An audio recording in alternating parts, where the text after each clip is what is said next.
Preparing to live stream meeting. All right. Yeah, get your ass out, Kid. I don't want you in here.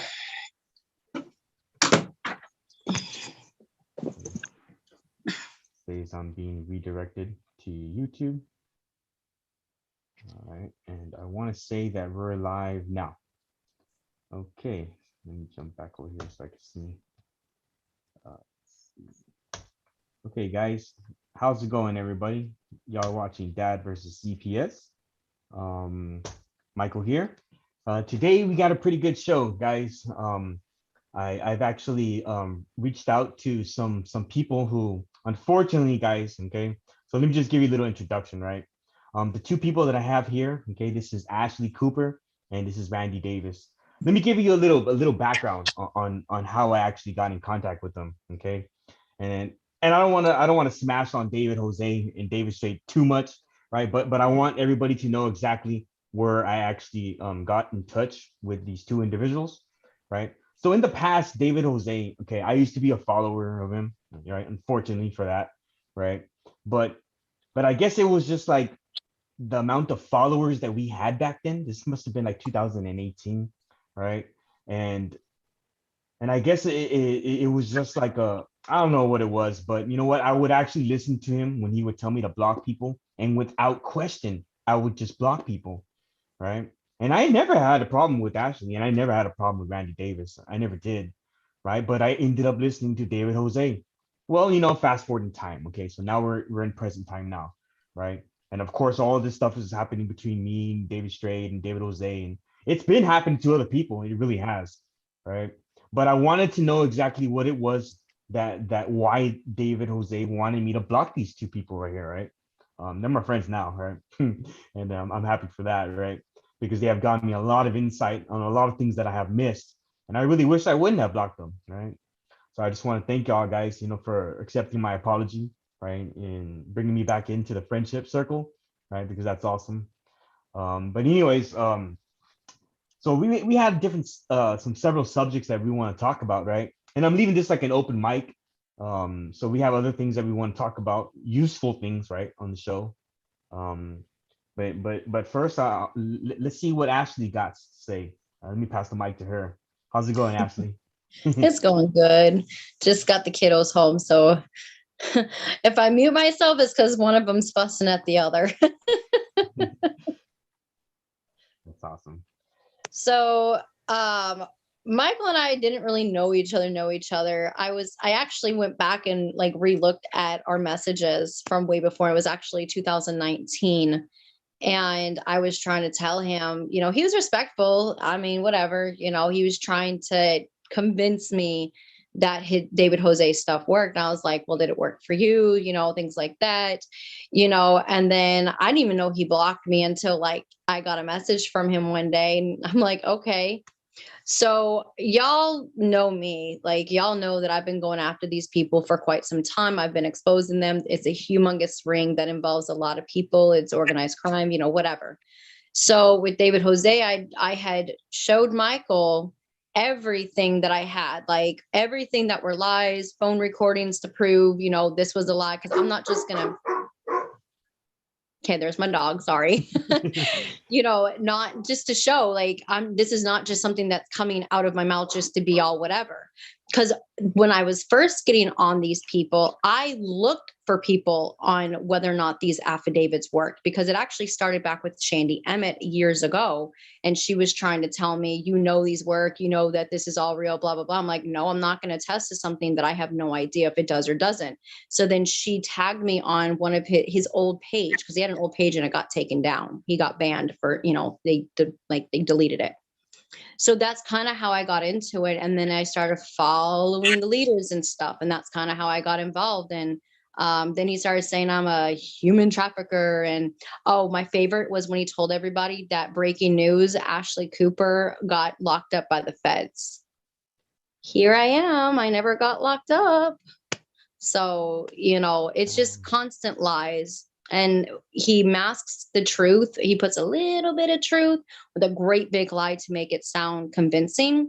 And he manipulates people and uses and hides behind religion.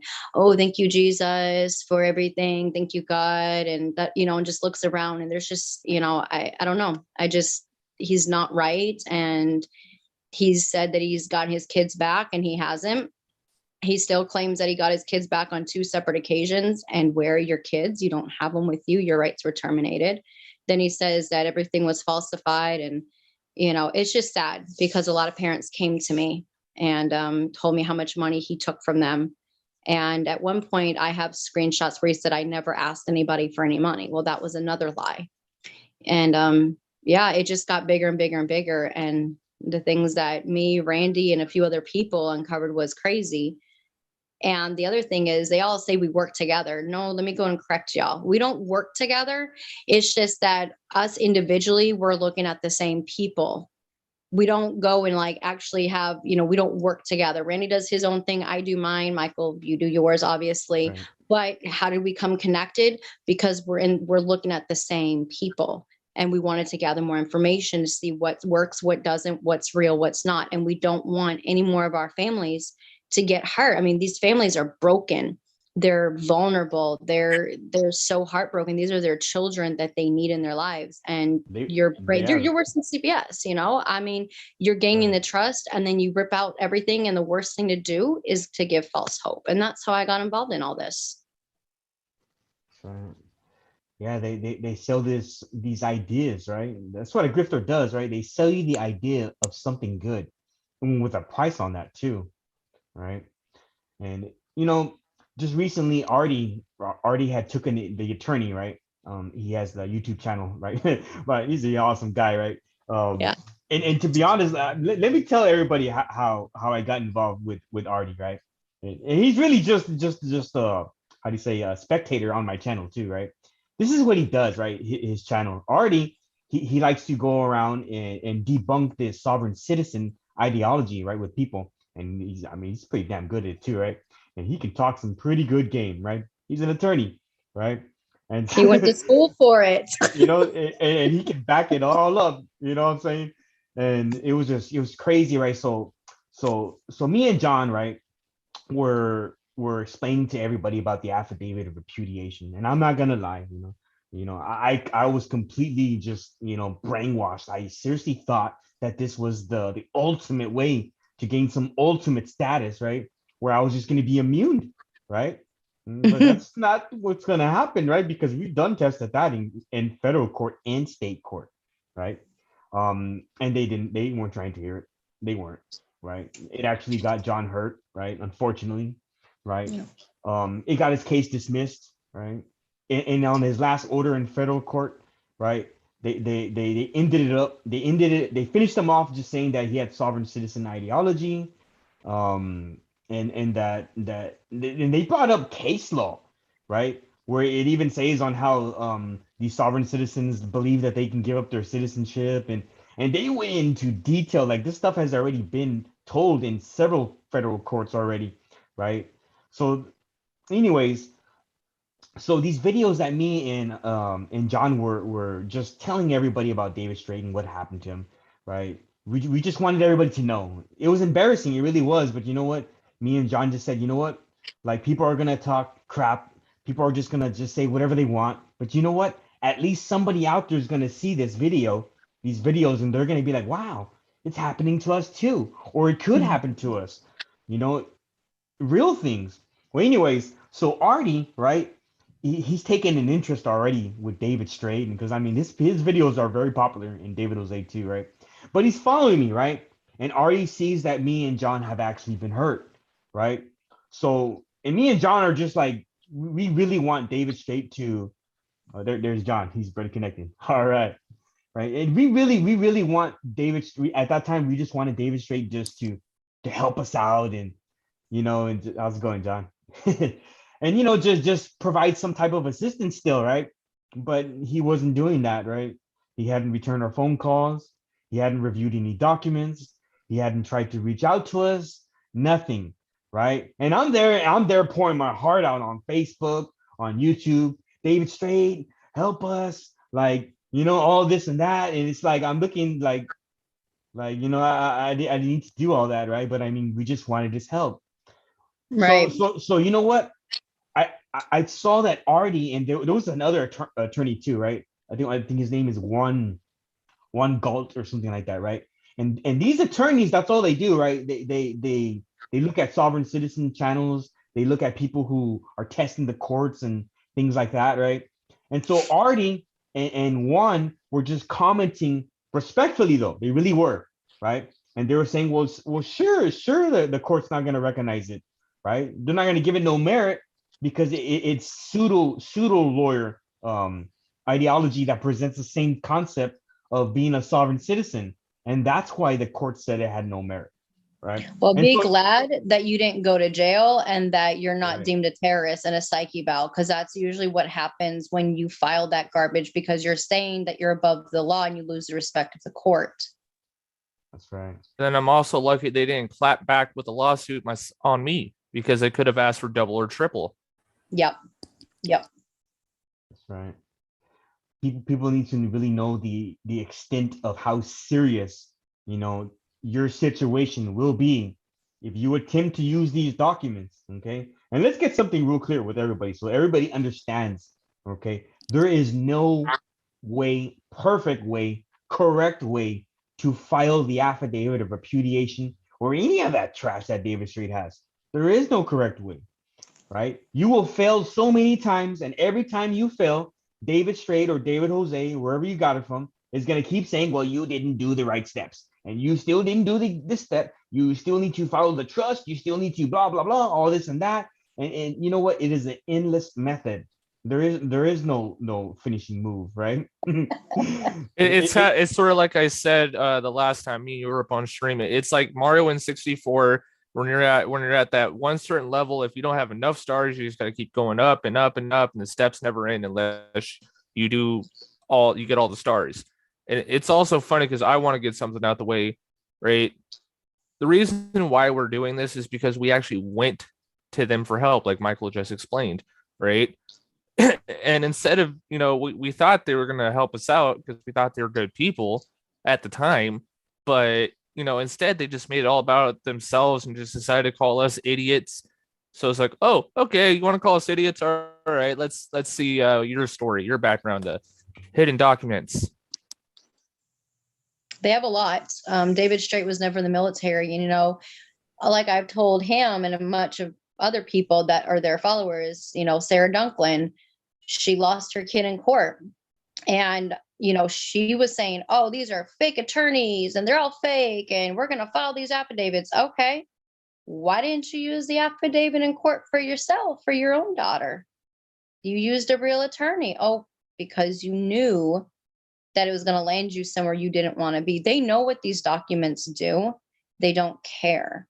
Randy's been working against, finding people and all kinds of stuff. When I came on, Randy had a slew of people that I reached out to because they went to him and were bawling their eyes out, because I don't do the legal side of the cases. I approach it a completely different way. And like John was saying, there is no right formula, because guess what?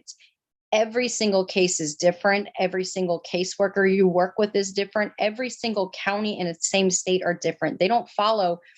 It's unbelievable what they do as far as CPS goes. But these people, Randy had countless people. Well, I don't know how messed up some of the cases were, but I heard they were pretty bad. And some of them lost their kids forever. So if y'all want to lose your kids forever, go for it. We're just trying to tell y'all, yeah, David Jose says Randy's a woman beater and all this stuff and FBI. And he says, I'm going to jail and I work for FBI. I wish, because if I worked for the FBI, trust me, your ass would have been in jail a long time ago if I worked for the FBI. Trust and believe that. Unfortunately for these two young men, Michael and John, they had to learn the hard way. And as a matter of fact, if you actually looked at the chat between Michael and I told him they will dismiss your case as a frivolous affidavit. And how did they dismiss y'all's case? as frivolous as we filed a frivolous lawsuit, right? And they even made sure to write down in their order in federal court, right, that it was dismissed, even though John paid the 417 whatever dollar fee for. Yep, For there's filing. even a footnote on there that says using magical words like sovereign or whatever. Sue jurors. Oh yeah, Sir Juris, that's right. My bad. What is that? That is. Okay. So let me give you a little background on sue juris, where this comes from, right? I learned it from David Straight. Okay. Oh God. And the reason why I'm so pissed off about all this is because I learned all these words and the whole process to the T, right? Because I wanted to present it in the most ultimate perfect way, right? I thought it was awesome. I really did, right? I thought I had it going pretty good. I ain't gonna lie, right? But my ego was real big. It really was, right? Wah, wah, wah. But let me tell you, okay, it didn't work out so great for me either. It really didn't, because you know what? I have been trying to use David Straight's affidavits, and it doesn't work. It seriously does not work. Okay, and it will not get you anywhere. Wait, let me ask y'all something real quick. I don't want to butt in, but I'm listening, and it's almost like, we went through this school years ago and pounded on who you guys come along. And of course, he has you to block me. So you're not going to know what we already knew or what we put out. My page, The Watchman, and my real page on Facebook, Randy Davis, they were hijacked. So they're sitting over there in somebody else's control. Some of these people are in charge of it, or you'd already see this. But do y'all know, are you aware of what, number one, this didn't just start with David Straight. It started with Bruce Doucette, Ronnie Davis, and the Golden Ticket, and others way back. Bruce Doucette's spending 40 years in prison because of this right now. All right. But the other thing, y'all aware of what David Straight calls his affidavit that they then spin off of, and that it had 93 pages in this affidavit. Are y'all aware of what he called it? Okay, yeah. No. No idea, because I've only found out about this kind of stuff September 2020. So it's just like I'm still out of the loop on a couple of things. I know a lot about David Straight's documents, a lot. You know what they called it? Because if you knew what he calls it, and it's literally in a PDF file. The never perfect. The never perfect affidavit. Let me just tell you, if you're my surgeon and you're going to come and you've got the never perfect scalpel, or you've got the never perfect IV to put in my arm, I don't want you. You understand? I want something that's been perfected. But the reason that is, guys, is that they're experimenting on you like lab rats. All right. Yeah. They're trying to find a way to get to a winning proposal that will magically win in court. And it's never going to happen. That's not how it happened. No. Michael, perfect to and people will keep calling me, believe me, but there's no perfect way to do this, but there are some things you just don't do. And these affidavits, along with bloody thumbprint affidavits and UCC1 filings and commercial liens, they will put you in jail.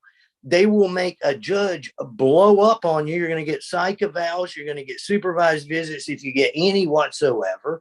You will lose your kids. Courtroom, because it's foolishness. And Artie was right. I mean, he just stood there and I watched, and I was dying laughing as David Jose tried to get loose from him.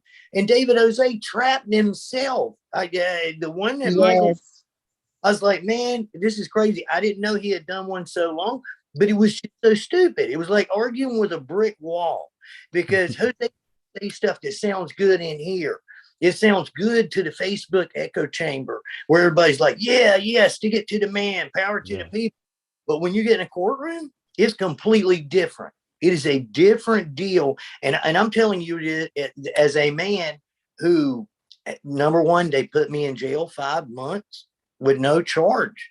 I filed a writ of habeas and got out. I was arrested 9 times. I was charged 9 times, including obstruction of justice. But my case ended in 6 months, but they kept coming. And a judge signed an order that said they were to return Felicia Cheyenne Davis within 24 hours. They had an affirmative duty. If you don't know what affirmative duty means, folks, that means if you don't give Randy back his daughter within 24 hours, he can sue you. That's what actually. awesome. But all of this stuff, if it sounds too good to be true, it's going to be too good to be true. And I've seen them all. I've seen Lena Willis, Melissa Dingle. God, look. Cindy Absug, Emily Jolly. Jolly. I've seen, Neely Petrie wanted to come. I met her at Senator Nancy Schaefer's speaking engagement. I spoke at her memorial, the senator's memorial down in Georgia in 2018. And Neely down there. Why is that important? Because Neely ended up shooting Hallett. And it was because of the frustration and everything else that Hallett and Pendergrass and some of these other guys, which, by the way, Pendergrass, Stephen Ball, Randall Stone, a bunch of those got their start on Future of Our Children network. That's mine, Neil Shelton's, my daughter's, and Dominic Tomasello. That was years ago. So we know what we're saying. We're not lawyers. We're not giving legal advice, and I don't want to hijack the show, but I want to make sure that all the people out there know that if it's too good to be true and it sounds that way, it is. It really is. You're not going to get there. And if these people are charging you, I guarantee your children back, but can't show you a winning case. And they've never won a case themselves, and they have drug charges. I mean, come on, people, think.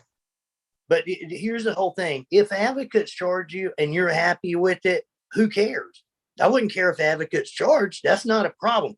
But if they're charging you $3,000, $5,000, and what you are psych evals, jail time, termination of your parental rights, you need to figure out that you have messed up, and just say, I've messed up.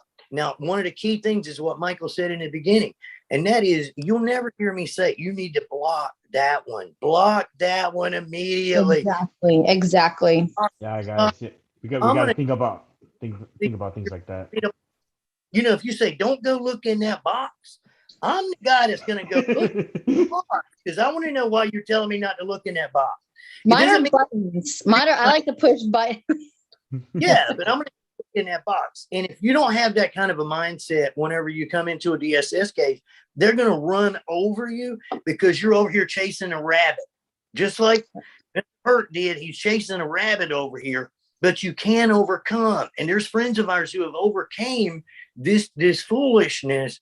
And I know that Kadena doesn't want to go into a whole bunch of stuff on David Jose. Shoop's going to be coming up, though. He's in one right here. One of these warrants. Remember Jose showing all that last night? How about this gaggle of warrant? 4 more today. 4 more today. Mess with Team Rev It Up. But there's some things that I hope that Michael decided to go into that we can kind of help on his show, and be happy to do another show with him that help parents, but it doesn't put you at risk. It doesn't infuriate a judge or a psychologist or a jailer or whoever. And sometimes you do have to poke the bear. I'm not saying that you got to let roll over when you're in a case at all. I never signed one document, not one, during my entire case, not one. But I was polite. I was businesslike. I wasn't cussing. I wasn't doing dumb stuff. But that being said, I'm Randy Davis, Watchman. I'm glad to be here with Mike, and I'll be supportive in any way possible. And if some of Jose's people want to call in and try and crush Michael, I'll answer any questions they have. I realize David Jose, if you want to call in, go for it. We'd love to talk to you, but we already know that you won't. But hey, if you want to clown around with me, go ahead, David. Let's go. Let's clown around. Let's have a nice discussion about how dumb I am. Come on this show. We want David Jose to come on here, but the problem is, for you followers of him that drink too much of the Kool-Aid, he's not going to. Why is he not going to? Because he knows that we speak truth, and you cannot destroy truth. You can manipulate it. To all you people that don't think there's hope for getting your kids back, let me show you something. You see that precious little girl? That's my daughter. I got her back. And when I got her back, I didn't have to do a stupid affidavit. I didn't have to do none of that. I did what I need to do. That's where it comes in, where every case is different. But that was 2 removals. I had a removal out of Arkansas, and I had another one here in Minnesota. And let me tell you, I know how those people are, but you can get your kids back without doing anything and losing the respect of the courts. You know, you will have to jump through the hoops most of the time if they've already removed your kids. Do not fight them if they have your children. And what I mean by do not fight them, I mean, don't use human trafficking or your human trafficker. Don't use those hot words.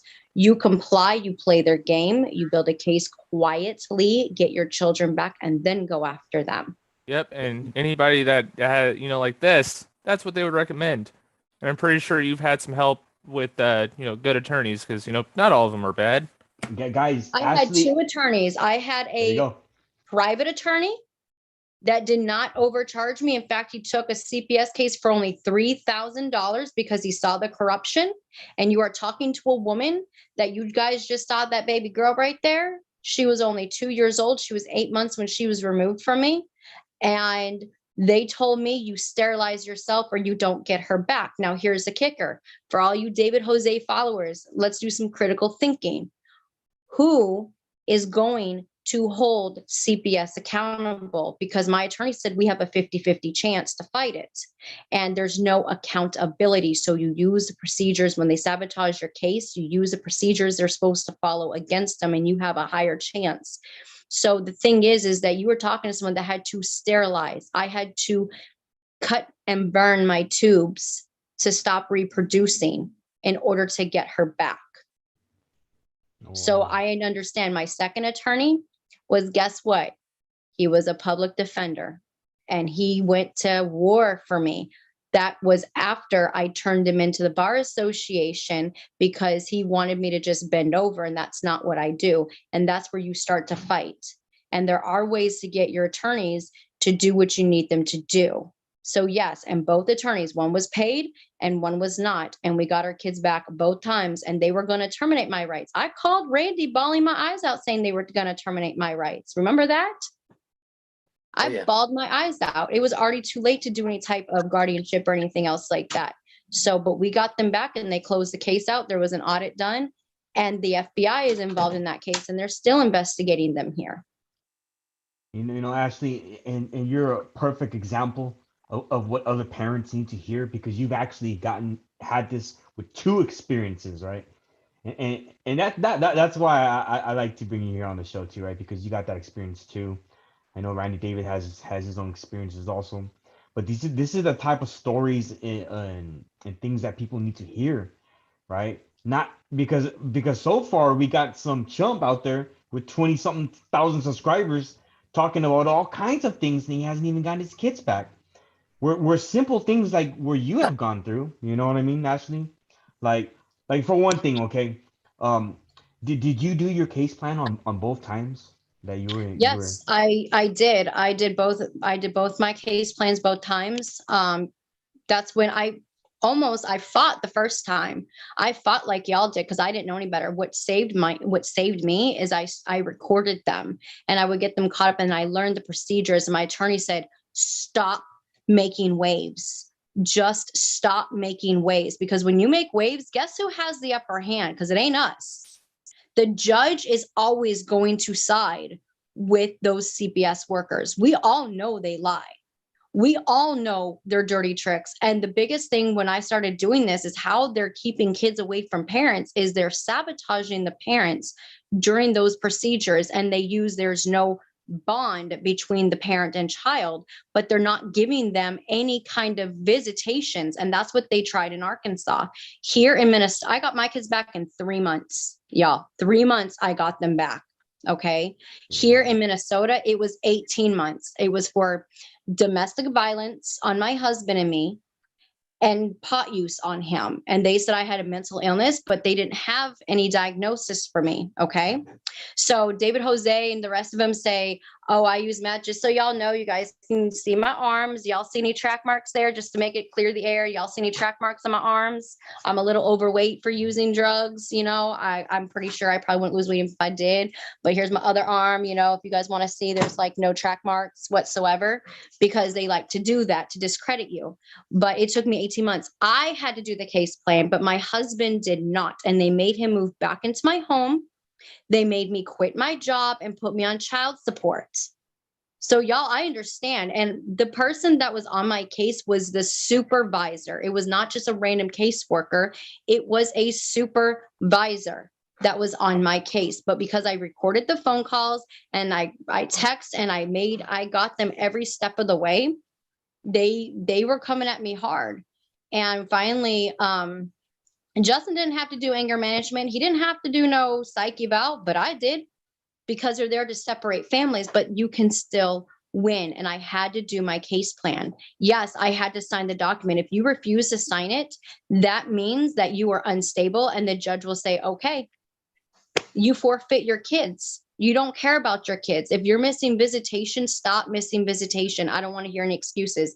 If you are doing drugs, get off the drugs. Hell, they took my kids for pot use, and I don't smoke, drink, or smoke cigarettes, but Justin did.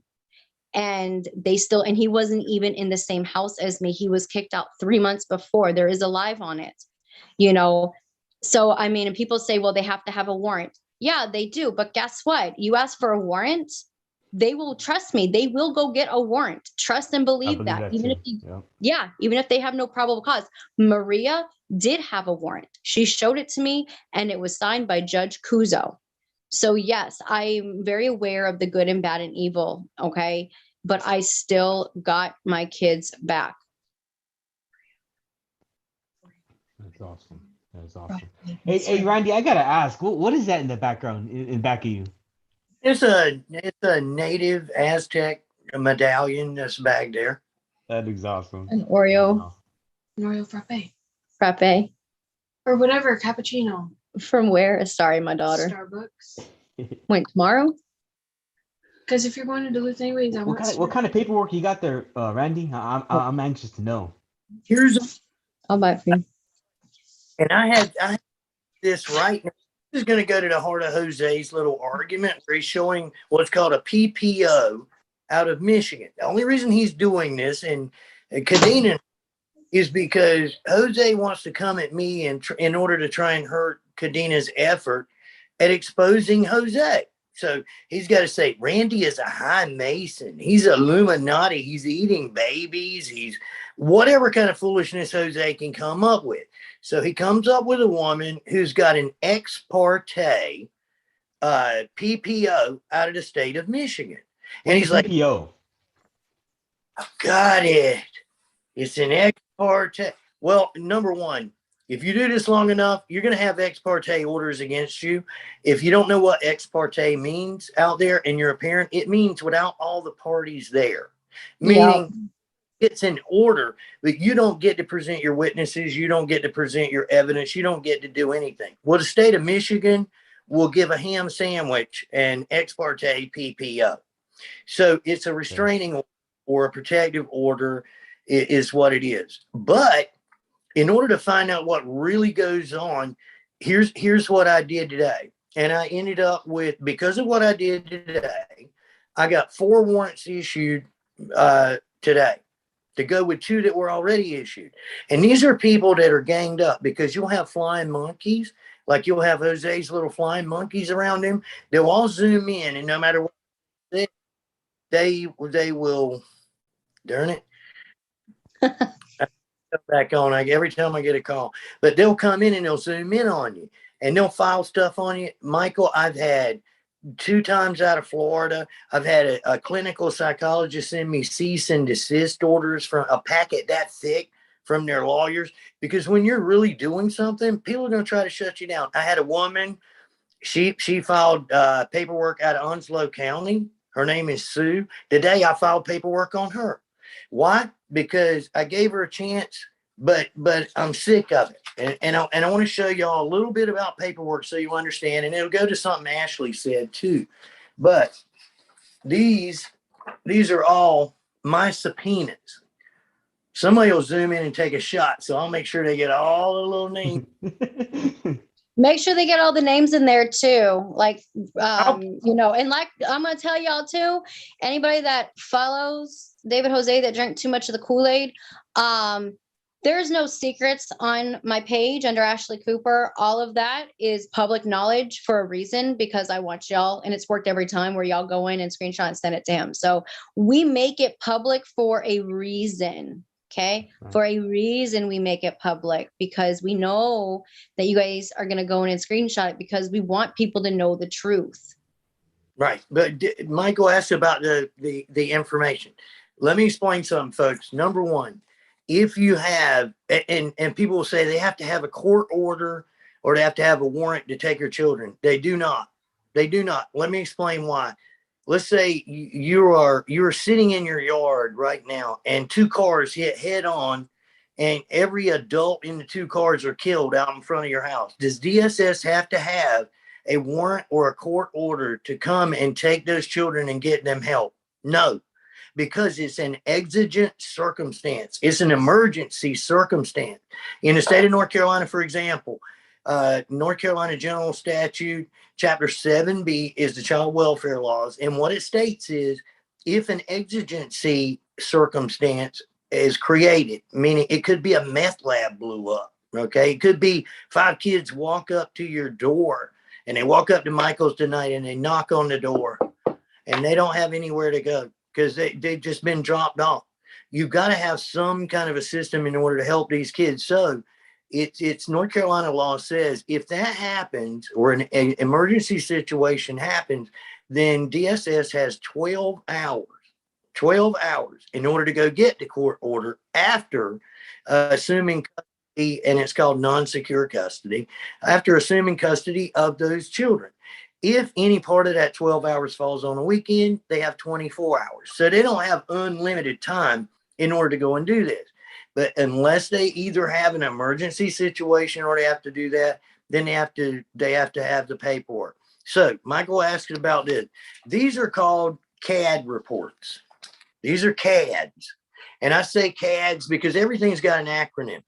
If you're in a DSS case and you're pressuring, you're pushing it, and it does, I don't mean bad, but if you're fighting, you're going to get arrested. You're going to get cops called on you. You're going to get threatened.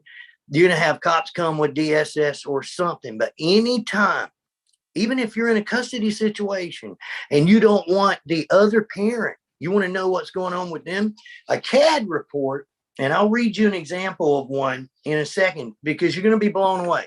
It stands for computer aided dispatch. Okay. So in your situation, wherever you are, you're either going to have E911, computer aided dispatch, or you're going to have Viper. And it's a communication center. You're also going to have 911 calls. I have 12 911 calls that originated from my house. So I asked for those today. Those are being emailed to me. And I'm going to use them against the person that's falsely accusing me right now. All right. Even that person can get them. I can get them for Ashley's house. I can get them for Michael's house. I can get them for Michael's ex-wife's house. And let me tell you why they're important. They tell you what was going on. Okay. For example, this is one I picked up today, and this was from just last week. And it says, this is the officer speaking. I made contact with the Randy Davis subject, and he advised that blank did blank and was sent to blank in Harnett County. I made contact with blank and confirmed that blank is currently in the facility receiving treatment. Blank was advised, and this is the mother, that blank is 10-2. 10-2 means loud and clear. Okay, the 10 codes they're called. And he's in good health and not missing. If blank subject makes contact back, notify the responding officer and ensure that he does not disclose blank's location to the mother. Okay, so this is cops saying, Mama, you don't get to know. Now, here's another one.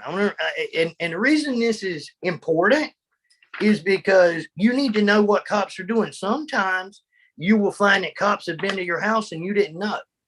So listen to this one. This is when somebody tried to call in and get me in trouble for that piece of paper that Jose was talking about last night. And this was 7/31/2021. Spoke with blank on phone. Advised she was a friend of blank, Davis's ex. Advised he had active DPO in Michigan and he could not contact third parties related to blank. She advised he has not contacted her he has not contacted her directly and has been posting about her online on multiple sites. Advised her, this is the cop, advised her he could post about her. It is not criminal. Advised she may be able to have a civil suit for slander or something similar. Also, was unable to locate any DVPO for Davis. A5 check DCI and is showing unserved. Number one, if you haven't been served with paperwork, you can't be guilty for violating the paperwork. That's just a fact. And as a matter of fact, a court order is not a court order until it's reduced to writing, signed by the judge, and filed in the clerk's office. Just so you know, all of that has to happen. Now, why were these important? Because these go back and they show the false calls against me. They show a pattern. They show a pattern of false calls. As a matter of fact, one woman who's taken out cyber stalking charges on me, I got to go to court with next Tuesday. She's in here because she's screaming, I want him. He's talking about me. And they tell her, he can talk about you. He can talk. This is America. You can talk. And I realize John's got some kind of a gag order. Let me tell y'all, if you Google Washington Post, Shannon Baskin, I advocated for Shannon Baskin, and she was my friend. She won all the way to the Georgia Supreme Court, and the Washington Post wrote the article about her. Judge Roper had put an 11-year gag order on her. 11 years. The case law on that is what is it? Landmark v. Virginia. Landmark v. Virginia. That's the case law about these unlawful gag orders.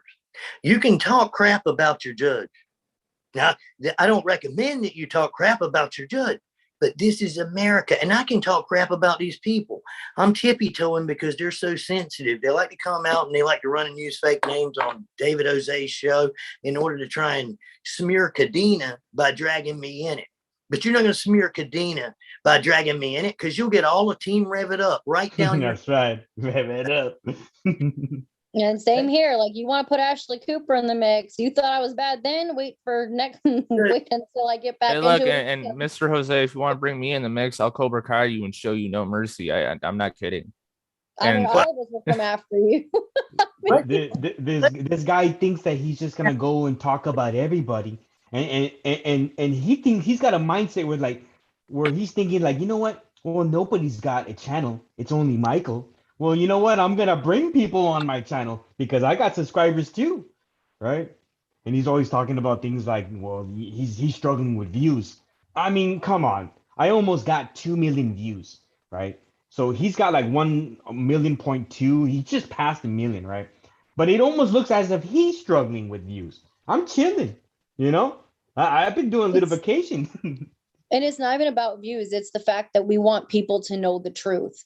We want people to hear the truth. We want people to know, that there's other ways of doing this instead of getting your hopes up. And, when you're messing with false hope, you're messing with something deadly. And Randy, I want to touch base with something you said about talking. You can talk to judges and you don't, crazy. Let me tell y'all something. Did y'all know that you can get a judge in serious trouble if he comes at you aggressively or anything of this sort, calls you even a name in court? Did you know you can turn him into the Judiciary Discipline Committee and he will be removed or even in a lot of trouble, and your case will have to be set to be heard by a different judge? Did y'all know that? You can, but it's very hard. He has to violate. Judges No, I did it twice, and my ex-best friend did it with another judge.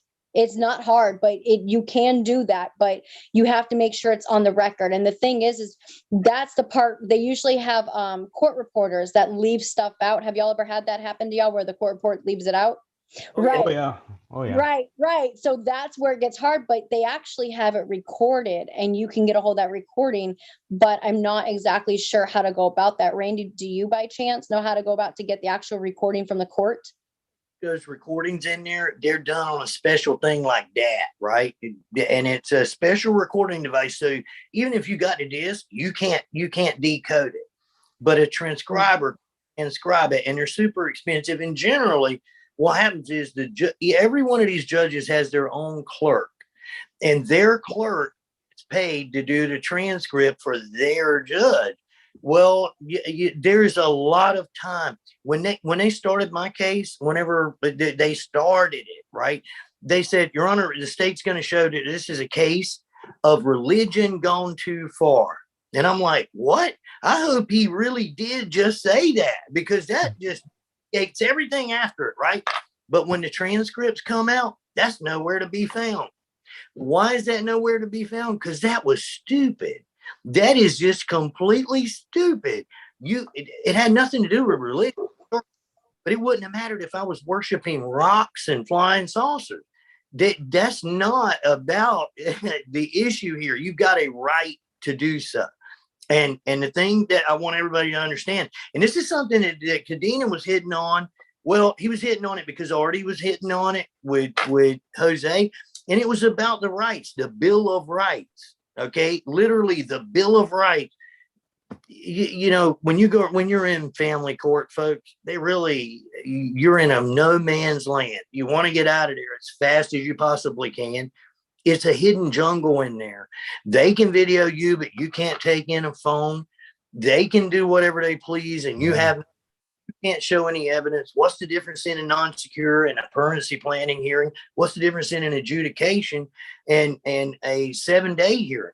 You know, why is one different? Chip's case, and this is the thing. Have y'all noticed? Like, okay, when I was doing my investigations, have y'all noticed where one state with a bunch of different counties, and all those different counties have different rules instead of going by one rule for the whole state? Have y'all noticed that? Yeah. Districts. Like for example, Arizona and California, I know that they have a Superior Court of Civil Procedure, but in Texas, it's only the Texas Rules of Civil Procedure, and of course, federal court, right? All the federal courts have their federal rules of civil procedure, right? And some of them are the same, right? But everybody has their own rules, and then you got your local rules of the court, right? For like if you're in Los Angeles, then you have Los Angeles local rules, or if you're in San Diego, and so on and so forth. I have seen that. Right. Foreign language. I told you I don't do the law stuff. I focus on procedures. Randy and then go a little bit. Like I have to go to Randy and be like, what in the world is this? What is dismissed without prejudice? And the only reason why I'm familiar with a lot of these words in the civil procedure is because they attacked John in federal court using the rules of civil procedure, that we didn't follow this rule, we didn't follow that rule, we didn't follow that rule. And so it's like, well, damn, this is what David Straight said to do. We did follow, but David Straight isn't the rules. You know what I mean? I guarantee you, they ruled. They used a motion to dismiss based on Rule 12B 1 through 6. It's going to be one of the 6. 12B through 6, either failure to state a cause or lack of jurisdiction, lack of subject matter jurisdiction. But you can do the same. Frivolous affidavit is what they put. That too. Yeah. Oh, they threw the book at us. There was like so many things they dismissed it for. Yeah. Rule as to why. It may be because of foolishness. Look, remember Chris Hallett? We showed the court orders where his stuff was dismissed because the judge literally wrote in the court order that Hallett had a fantasy of yes, I remember that. There being a Trump executive order, and the thing is that's exactly what David Straight always cite, that Trump signed an executive order. And we were in the Rose Garden, and I remember Melania came up and rubbing my feet. Look, every bit of that is nothing but total garbage coming out of their mouths, and it's what caused Chris Hallett to get his stuff thrown all out. There is no such fantasy as the E clause. I understand the emolument clause of the Constitution, and that's an accurate situation going on, meaning judges and lawmakers are not supposed to benefit financially, but they do. They do. We all know they do. The one of the biggest things, and I bet John and Michael would agree, I hate hearing two things, and that is people will say, well, they can't do that. They can't do, well, they do it. It doesn't matter whether they can't legally do it or not. They do it. They do it all the time. And then when you show that they're really doing it, then the people will turn around and say, well, he must have done something. You know, John must have done something. Surely they can't just do that unless John did something. But I got news for you. They'll do as they please, whether John did anything or whether they can legally do it or not. And they'll lie straight up to your face because I got recordings because, I'm going to just be full disclosure. I have an app that if I choose to record a phone call, every word's going to get picked up from both ends.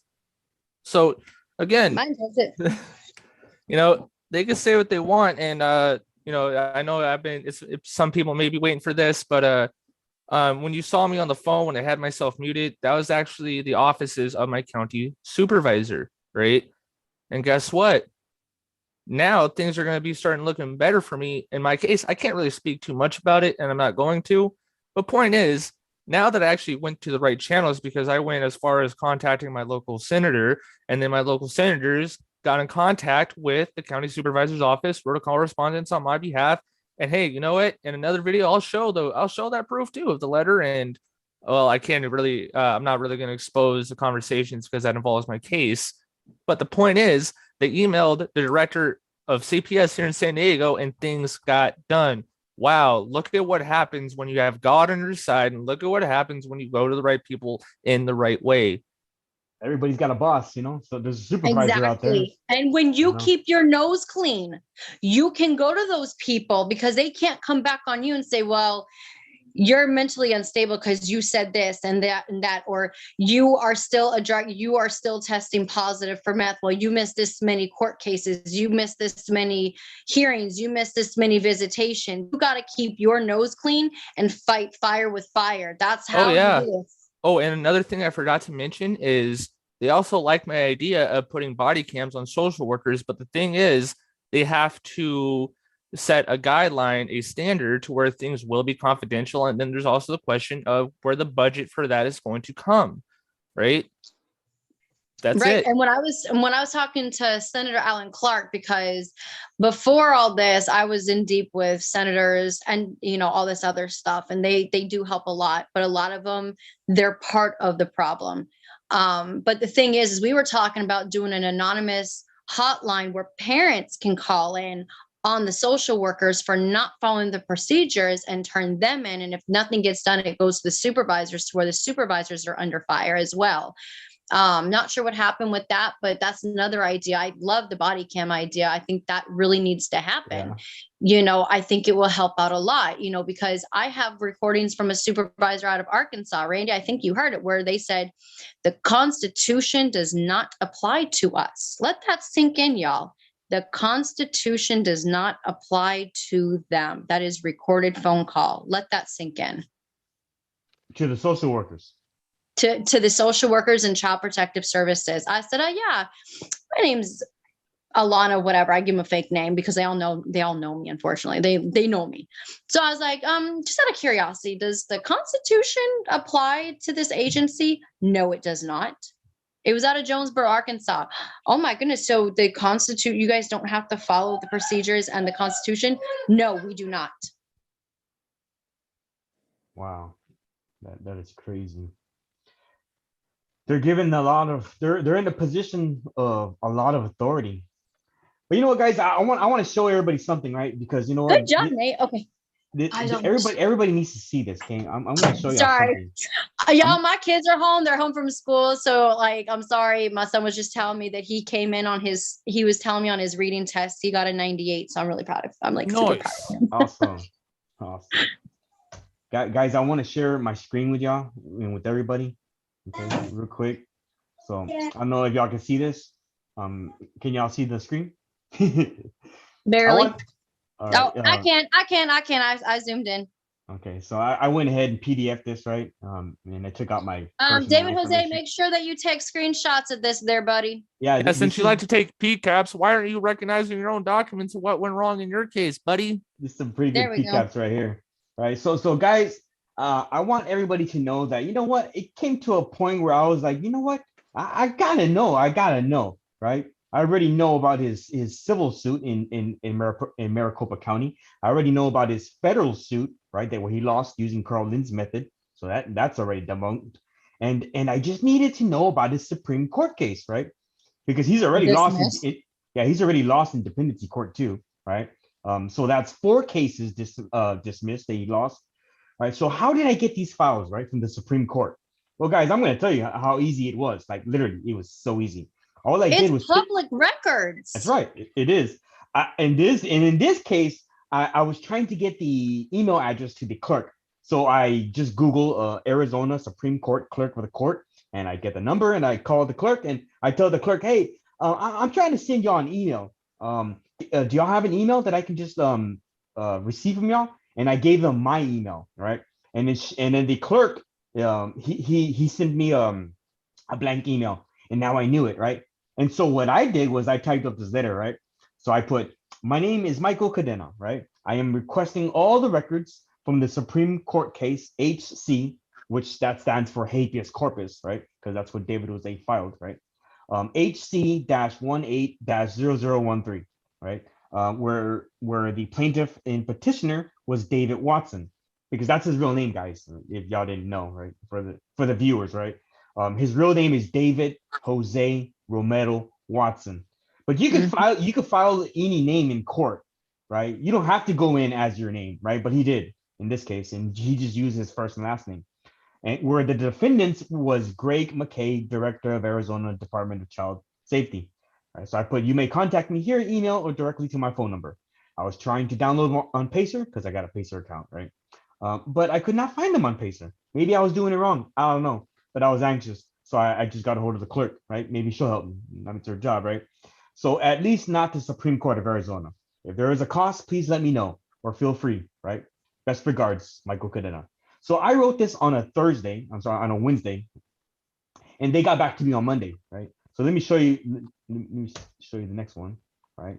So on Monday, as you can see, the clerk from the Supreme Court of Arizona, right? That's Jeff Dickerson, right? Well, that's a court operations manager, right? Still a clerk. Reached out to me and sent me 11 attachments, right? So these are all the files that they had sent me. And, now, are these the ones that you showed last time where it talked about how he assaulted his stepdaughter? Oh yeah, it's in here. It's in here. Okay. Right? And I uploaded everything. All these files are right here. Okay, perfect. Let me go ahead and tell y'all something. So for your little followers of David Jose and people that don't know him, so he's trying to make it out where the stepdaughter lied on him, first of all, by saying first she said this, then she said that. Then no, she is talking about, I can't see right now because it's really small, but she had explained different instances where she got in trouble. First, he threw a bullet at her for one incident that she got in trouble for. Okay. Then he shoved the gun in her mouth for another incident that she got in trouble for. Then he made her kneel down and put the gun to her head. She is the one that went to Child Protective Service right here. He questions her the first time. She's right there. The first time she got in trouble. Then the second time she got in trouble right there. The first time, the second time. So these are different times that she got into trouble, but he is trying to manipulate it as saying that this poor baby was lying on him and saying, oh, she's lying and saying some different things for one specific incident. No, there were multiple incidents that this poor baby has been through. And I spoke to his family, including his sister-in-law, which Michael, you saw the screenshots with her coming in. And I spoke to his brother that was an ex-NFL player. And they said that the courts looked at Brandy, his wife, who's a POS mom. Yes, I said it, and asked her, did you ever question your baby about what happened with the gun incident or anything else? She said she had a blank stare and a no, and that's it. And now this sick piece of garbage is saying, I'm getting my kids back because, like David Straight, I was in the garden with Melanie Trump. Well, apparently in the YouTube channel, on that YouTube video, he says that he got what was it called? He's getting his kids back by an executive order Trump made for just him. Well, where are your kids at, David? Where are they at? First, and it's also funny you mentioned that because, there was a long list of people that Trump had pardoned. He wasn't on it. He wasn't on it at all. Right, How do you like them PCAPs, David? How do you like them PCAPs? Oh, I forgot to show y'all this. My bad. Look, okay, guys. hell is PCAPs? Why is everybody talking about PCAPs? That's what I want to know. That's What just is something that that? he uses. I'm using his own terminology against him. I don't know. Proof caps, picture caps. I don't know. So check it out. When David Jose was in the Supreme Court, okay, You know, word. the DCFS, the attorney for DCFS, right, the respondent Gregory McKay, okay, this is how they responded to the justices, right, the judges, right, that's what they call them, justices, right. So they put respondent Gregory McKay, director of the Department of Child Safety, DCS, or the department, hereby gives notice that he will not file a brief in the above captioned case.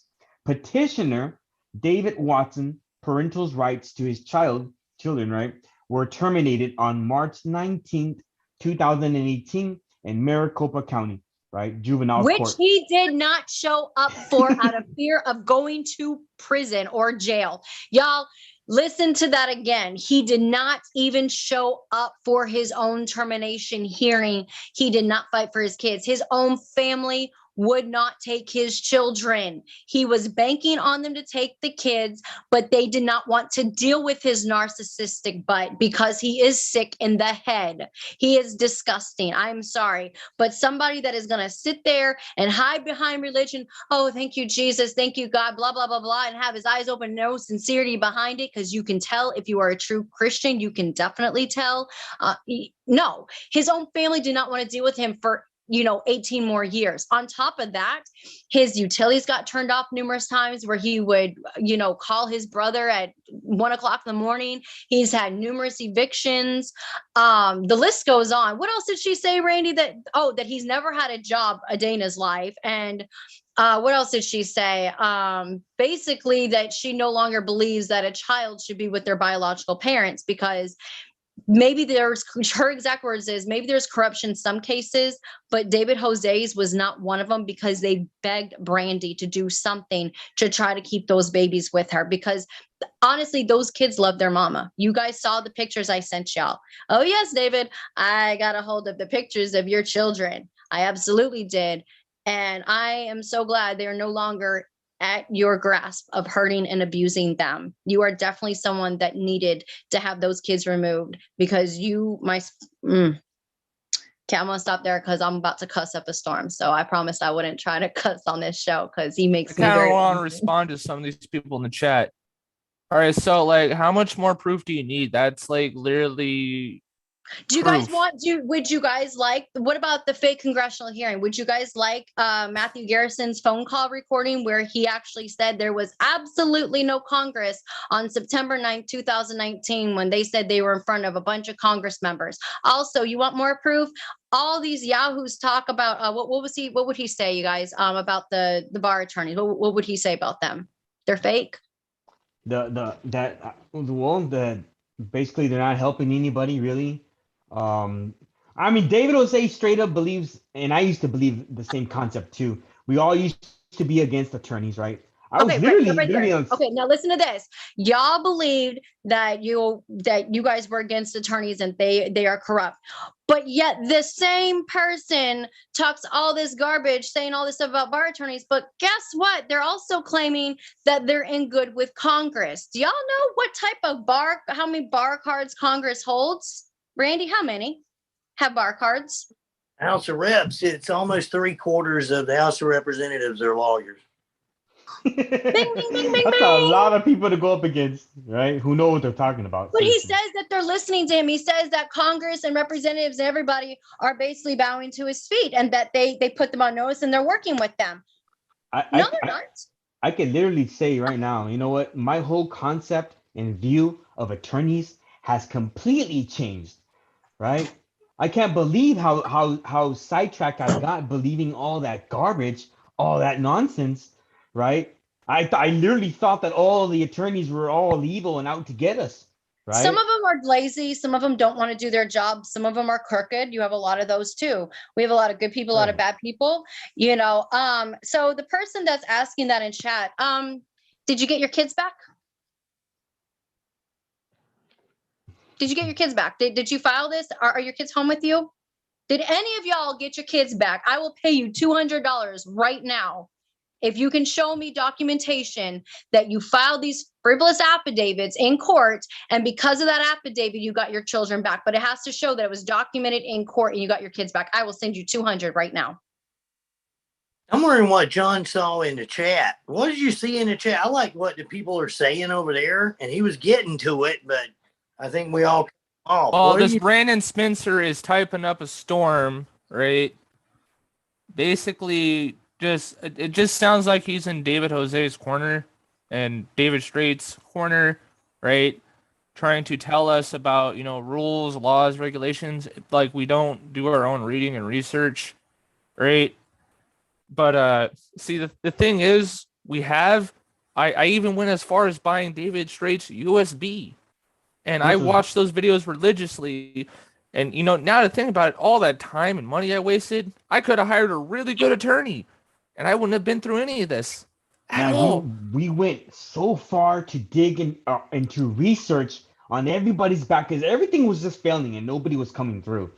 And I snapped. Right. I snapped, right? So I started looking into David Straight's background. I started researching David Jose.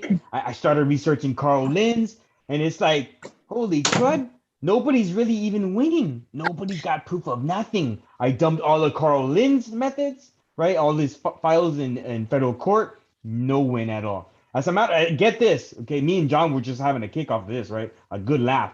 Okay, so John lasted 6 months in federal court. Okay, so I mean, it says 6 months. That's half a year. But let's talk about David Jose when he went to federal court. He lasted less than a month and a half. Carl Lynn's lasted less than 30 days. Wait. I'm sorry. Say that one more time. Ready? I lasted longer than I'm in court. You want to know what the secret was? I did my reading, and on top of that, I got to know a really good paralegal that understands the paperwork, that understands the rule, because he has actually been to school for law. So once I started using the things that he was trying to teach me, that he was having me use, that's why it took longer, because there was actual things that stuck that the judge had to consider. And because I went through David Straight's methods, it completely messed up my case. Now, just imagine if I would have just not been so stubborn, and if I would have trusted that paralegal from the beginning and just did what he said, right? It would have played out way better for me. Yeah, your kids probably. Are you enough? I don't know if you can answer this, but are you doing the case plan or? All right. So I'm not going to go into exact details, but yes, we have a case plan formed, right? And well, all I need to do is just follow up on my services. And if any of those people in my case are watching, just know I'm not going to really be talking about it that much, right? I'm only going to be giving brief things that don't really go into detail. But let's just say now, because I've been doing the right things, me and my worker have a better relationship. He's helping me out way more, and he's showing he actually cares. And that's all I'm really going to say about it. So, shout out to my worker. Yeah, because not all of them are bad either. Still be cautious for sure. Still be cautious because definitely. But I mean, it's always good to build a better rapport with those workers because they're more apt to helping you than if you keep. Because I fought at the very beginning and that doesn't work out. Look, Brandon Spencer is putting. Did Michael beat you down and then y'all become friends? Be honest. Yeah, dude, we totally fucking went backyard and went blow to blow. That was from a person named Becky that's married to a guy named Ted. What's up, Becky and Ted? I know it was you, Becky, who sent that message. Don't even play around because David Jose gave it away. I mean, I've never been to school for psychology, but I know a thing or two about how psychology goes, considering I've been around psychologists all my life and therapists and counselors, right? So well, y'all are dealing with the cult. That's what y'all are dealing with is a cult. Brandon Spencer, watch, Doug, this is a serious question, right? Mike, did Michael get your kids back? Well, first of all, okay, there was only one kid in my situation. That's my daughter. Okay, so my baby mama, okay, she's on a whole nother level. Okay, but I can't answer that question entirely, right? Because of fear of retaliation, obviously. But Brandon, if you're wanting to know if my daughter's in CPS, she is not. Okay, she's not. Okay. Hey, so Brandon Spencer, I have my kids back both times right here. Here's one of them. That's my baby girl. You see that right here with me. Brandon Spencer, did you get your kids back using those frivolous affidavits? David Jose, where are your children after 2 years or so saying you're getting them back because of Trump and some other stupid thing you claim? Where are your children? Randy Davis, when you went against CPS, did you get those kids back? I got my kid back, and Sebastian is 19 years old after 5 years in foster care, and he's at my house right now. All right, and that when I first walked into Wake County in that situation, he was being TPR'd. He was being adopted out day one. Everything turned around, and it took a while because that case was over 2 years old. You can look up Becky Akins. Becky Akins is on my friends list. She's an aunt who got her nephew back at the hospital when Francesca and a bunch of them said, don't follow what Randy's saying. He's 3. I remember that. And he used 3 things that are on at teamrevitup.com. Teamrevitup.com, down at the bottom, there is a permanency planning hearing, which is a parental report, but there's also standby guardianship. And then you use a power of attorney and a medical power of attorney, 3 forms. And if they're going to take a baby at the hospital, it stops them from taking that baby at the hospital. But it has to be done before there's a case. As a matter of fact, if anybody's ever going to have a baby, you should have one of those on file, ready to go. And all it is, it's free. So you just pay a notary $5, $6 to notarize it. But you should have. Sometimes in some cases, you don't even have to pay for a notary because, with Chase Bank, they can notarize your stuff for free. You don't have to be a customer. You can go look on their Twitter. It'll state their policy right there. You can go in, get notarized, boom, you're done. Yeah. And if you go right down to the bottom, you'll see the little green links down at the bottom. And one says permanency planning hearing. One says a standby guardianship form. And I'm telling you, folks, that little permanency planning hearing is set up for a North Carolina case on there. But whenever you look at it, it looks like a GAL or a DSS court summary. It prompts you to write your report. That is your timeline. That is everything that you need that you can put your story together and attach your evidence to it. It's not a motion. It's not a court order that you're trying to write. It's nothing in there giving legal advice. It's how to put your stuff together. And that's one of the hardest things that I have with parents trying to get them to go through here. It's already pre-worded for you. It's got respondent mother in this one. All you have to do is go back and change all. Go to the little box that says change all and put your name in there if you're a respondent father or whatever, which is, a whole other thing. And there's just so many little things that we're trying to do to improve the site. And it's free. It is not. That's why David. It says Randy's story right here. Is this your website, Randy? Hey, you want to know the difference between your website and his website, right? Because I know a little about computer science and how networking goes, considering my dad went to college for it, and I've been learning this kind of stuff since I was 7, right? You try to go to David's website, it's offline, right? And you try to ping his website, it says it's 100% packet loss. And what that means is someone out there is finger blasting the crap out of his website to make sure it stays offline. So... Because he's using that because we found out he is using that to basically break into people's information. Yeah, he was putting little Trojans in there and all kinds of other stuff at one. Here's David Straight. I'm not sure if this is the one that he. Oh, look! They did a super conference, guys, in Hawaii. I better contact my family there because we got rid of that one cult that was there, and guess what? They're going to be shut down because we don't like Howleys. We don't like people like that there. I'm from Hawaii. I'm from Kauai, Kalaheo, Kekaha, Kilauea, and Lihui. Watch. This is another one with David Straight. And also, I just want to address you real quick, Brandon. Sorry to cut you off, Mike, but me and Mike never got into a fight, but even if we did, me and him are actually both from the hood, which David is not, because if you understood, once you guys settle your differences, it is what it is, right? Mm-hmm. You have your fight, you move on. But see, the thing is, and I'm going to be full on honest. Yeah, you know what? Me and Mike have talked crap about each other, right? But see, the thing is, Mike never charged me and yeah, like I said, we talk crap about each other, but that's because we were upset for the wrong reasons. And then once we put our pride and ego to the side and we actually dug deep into what the truth was, we realized we were dumbasses for even getting mad at each other in the first place. It takes a serious person with good character to admit that and move on. And I want to ask Randy, when you're helping a family, I just want to ask this real quick for everyone, so David Jose can't twist anything. How much do you charge for your help? Nothing. Not a dime. There you go. Bam. A lot of this frustration was because none of the stuff was working from David straight. And the thing is, seriously. me and Mike, we dug deep into his research. Mike has done more than me, but the point is, we listened to him. We followed his steps. It's like I said, I plan to release these conversations, so be on the lookout for that. But yeah. But it's just crazy. Well, I know that David Jose has hacked a lot of people's stuff. He says I'm a hacker. John, can you explain to people when I was asking you questions, do you think I would have the knowledge to hack? No. I sat there and asked you terminology like, hey, do you know what a phishing link is? No, what's that?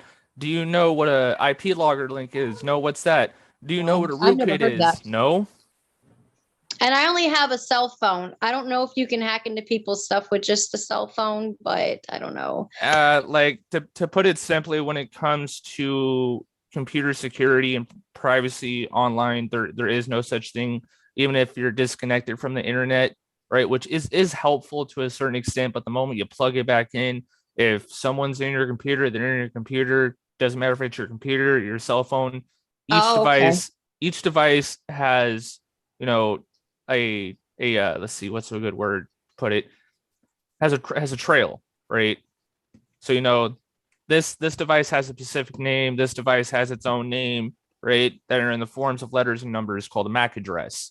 So with that being said, if someone has that information, even something as simple as a IP address, they could do a lot with it per se if they know what they're doing. Okay. Yeah. So, I mean, I don't know how to hack. I ain't got time to do all that. I like my freedom. Also, if y'all, David Jose says I've been to jail. I asked Michael to do a search on me and I gave him my information. He couldn't find me. I think Randy, you even tried once because we were trying to see what was out there and there's nothing. I've never been arrested. I do have a lot of police reports. I'm not perfect. I'm crazy as hell. We all know this. The cops told people that, you know, we're trying to get information on me, like just leave her alone because she's crazy as hell. Like Randy Erickson and them, like he told them, leave her alone. She is crazy, you know, but I own that. You know, one thing I'm really crazy about and passionate about is helping people. And I don't like to see people get taken advantage of. I don't like to see vulnerable people, you know, hurting and get set up for false hope. That makes people commit suicide. That just causes a lot of damage. And these people are more dangerous than CPS. You want to know why I say that? Because they get you to trust them. And then you give them all your money like you would an attorney and trust them. And then they just rip the carpet out from underneath you. And then they come up with excuses of, that's not my work. Like Cassandra Henderson or whatever. Remember that, Randy? She said, I tried using David Jose stuff and he told her, well, show me. And he blocked her. And after he blocked her, he was on there saying, well, I guess she didn't have anything to show me. No, you piece of garbage. It's because you blocked her because you were a narcissist. Like, I don't even know how you know, your own family said when you went to your own children's visitation, which was far and few, you were listening to yourself. You were watching your own videos, listening to yourself on YouTube. You know, like you were so absorbed with yourself, you know, and that's actually what were they saying about him saying about property? Remember? Oh, yeah. So the judge basically told him, you know, you're insane because he was asking for his property back. My thoughts are with that whole thing with his stepdaughter, because they said she was more of a parent to those babies than David Jose was. And Randy, you saw that conversation. You actually spoke to her on there too. And I've got those screenshots and I sent them to you, Mike. And so she was saying that, or my insinuating from what she was talking is, I believe that David Jose is a pedophile. I don't have said proof, But I believed and truly believe that you guys are dealing with the pedophile ring, because even Emily Jolly came to me and said she had her suspicions. There's a lot of parents that came to me and said they had their suspicions. And I believe that he was getting jealous of his stepdaughter talking to these other young men or young boys in school, and that's why he pistol whipped her. I think he's very sick in the head. I asked his brother about this. He's like, I don't think so, but who knows? Because I've never dealt with a narcissist until I met, with Dave. And their favorite thing whenever Dave would pitch out these crazy ideas of get rich quick schemes, you know what they say? Oh, save it, Dave, because they knew he was full of crap.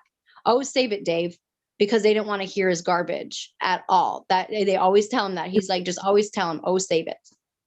Save it for later, Dave. And to answer the question, no, he didn't live with me. He was visiting, because I have these things called friends that love to help out, because that's what friends do. He actually stayed at my homie's place while he was over here. I remember, John, you got one of those Airbnbs, and yeah, we even went as far as getting an Airbnb.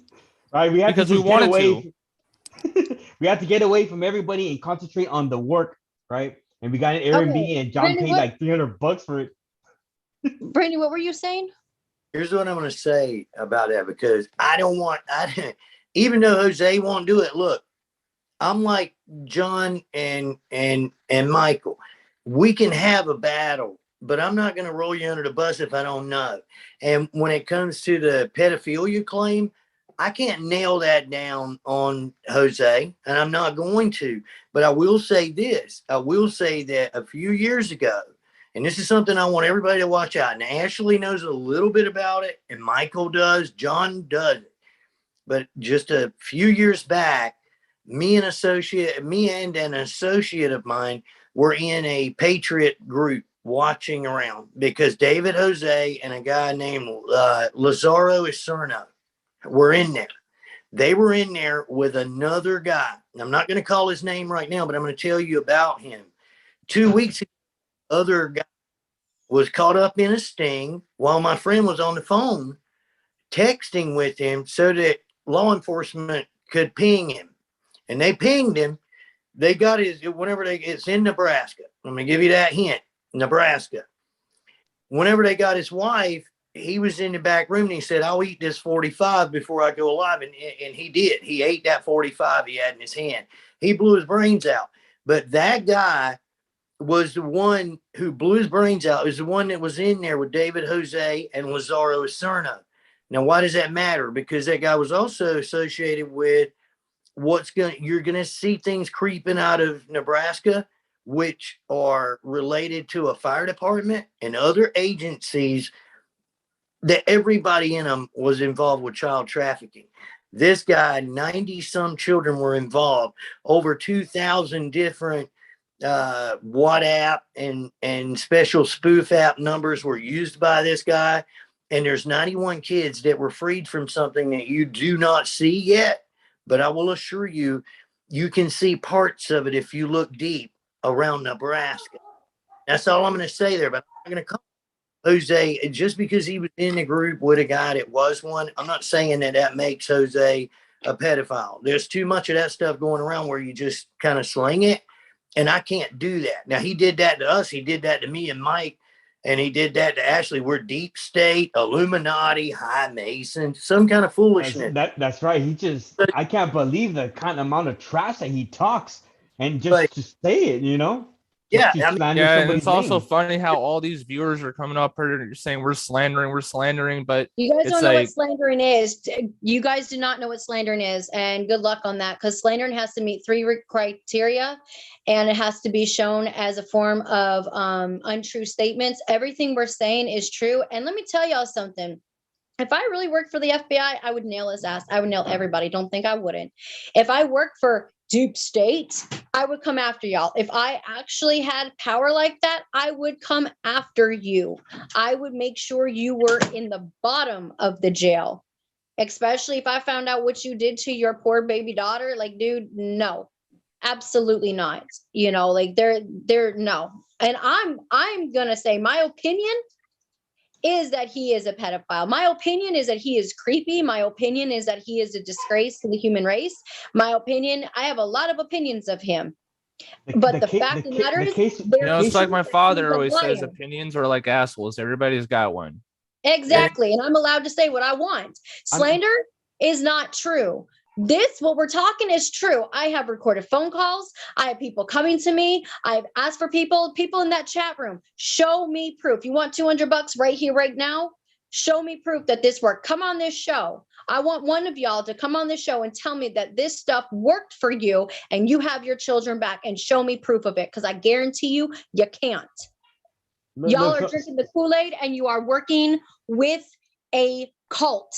There's a bunch of people and it is a cult. You know what a cult does? It stops you to believe, and they want you to believe in one way of thinking and follow them as a leader. And y'all drank too much of that purple Kool-Aid. Our friend Andy Mira was the one that bought David Jose that YouTube channel. And he went after Francesca and David Jose because he made him lose his daughter, and he no longer do a motion to vacate because he filed it, and he promised people they were going to have their kids home by December of last year, and no one got their kids home. And also, just to clarify, we're all aware that corruption happens in the courts, right? Let me ask everybody this question. Do you know about the short film that came out in the early 2000s, Just Ask My Children? Yeah, that kind of stuff does happen. But however, what we're trying to say here is stop believing in what they say. What more proof do you need? What more facts do you need? Watch. This is the proof, right? Because somebody keeps showing saying where's the proof. Okay, so guys, y'all have to understand that David Jose filed a habeas corpus, right? And look what he titles it, right? Okay, so this is coming from the Supreme Court. Here's the proof. What's this person's name? Here's the proof. Anyways, so here's the proof right here. Look, it even has his freaking email address, davecaresforyou@gmail.com. I mean, okay, look. So look, this is the habeas corpus that he's trying to get his kids out. That's what it's intended to do, but that's not what he's writing in here. Watch, he tries to rebut the story of what the caseworker wrote and what his stepdaughter, right, had actually she wrote an affidavit too, right? And get this, okay, so he called it the real story, right? And if you go to page 7, check this out, okay? He's going to be talking about things. This is his version, but he's going to be talking about things that was actually said in the affidavit that his stepdaughter and the caseworker wrote. And you got to understand, guys, okay, check it out right there on the third sentence, okay?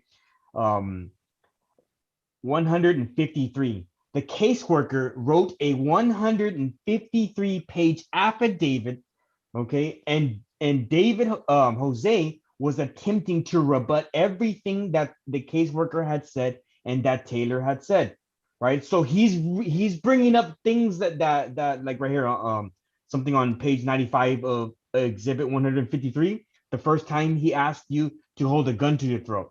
Okay, so this is what the caseworker wrote in the affidavit. Okay, on page 95, right? The second time I got in trouble, this is his stepdaughter saying this. The second time I got in trouble, on page 101 of 153, there is even more confusion, right? Line 11, she says he just said to put the gun in your mouth. Yet in the report to DCS, she first says David Watson forced her on her knees and placed his gun in her mouth. Guys, this is what the little girl is saying, and she testified about this. Okay. That takes a lot of strength. Like, I give kudos to her for standing up for those kids. And and she's just a very remarkable young lady to have to go through this. So my heart goes out to her. You know, whenever she gets old enough, or if she ever stumbles upon our things, I hope that she can see our lives and see that we are trying to expose her piece of crap stepdad, you know, that whooped Brandy's ass. He wants to talk shit on Randy Davis. He beat the hell out of Brandy. That came from people that went to her nursing school when she was pregnant. Oh yeah, David, we know about your kids. We know that you have other kids and there's no birth certificates or social security numbers, and that you had a midwife. We all know about that, you know. So, but anyways, that's going to be, yeah, It is, because I can't imagine what those kids are going through. Like his family Nope. talked about how nasty he kept his house and how they never had food, and he was always giving them money and all kinds of crap. Like he's just a disgusting human being, and that she could not believe that Brandy procreated with this piece of garbage. Now, one thing is true. How David Jose, he does have a psychology degree, according to his brother, which makes sense as to why he can get people to be manipulated and listen to him.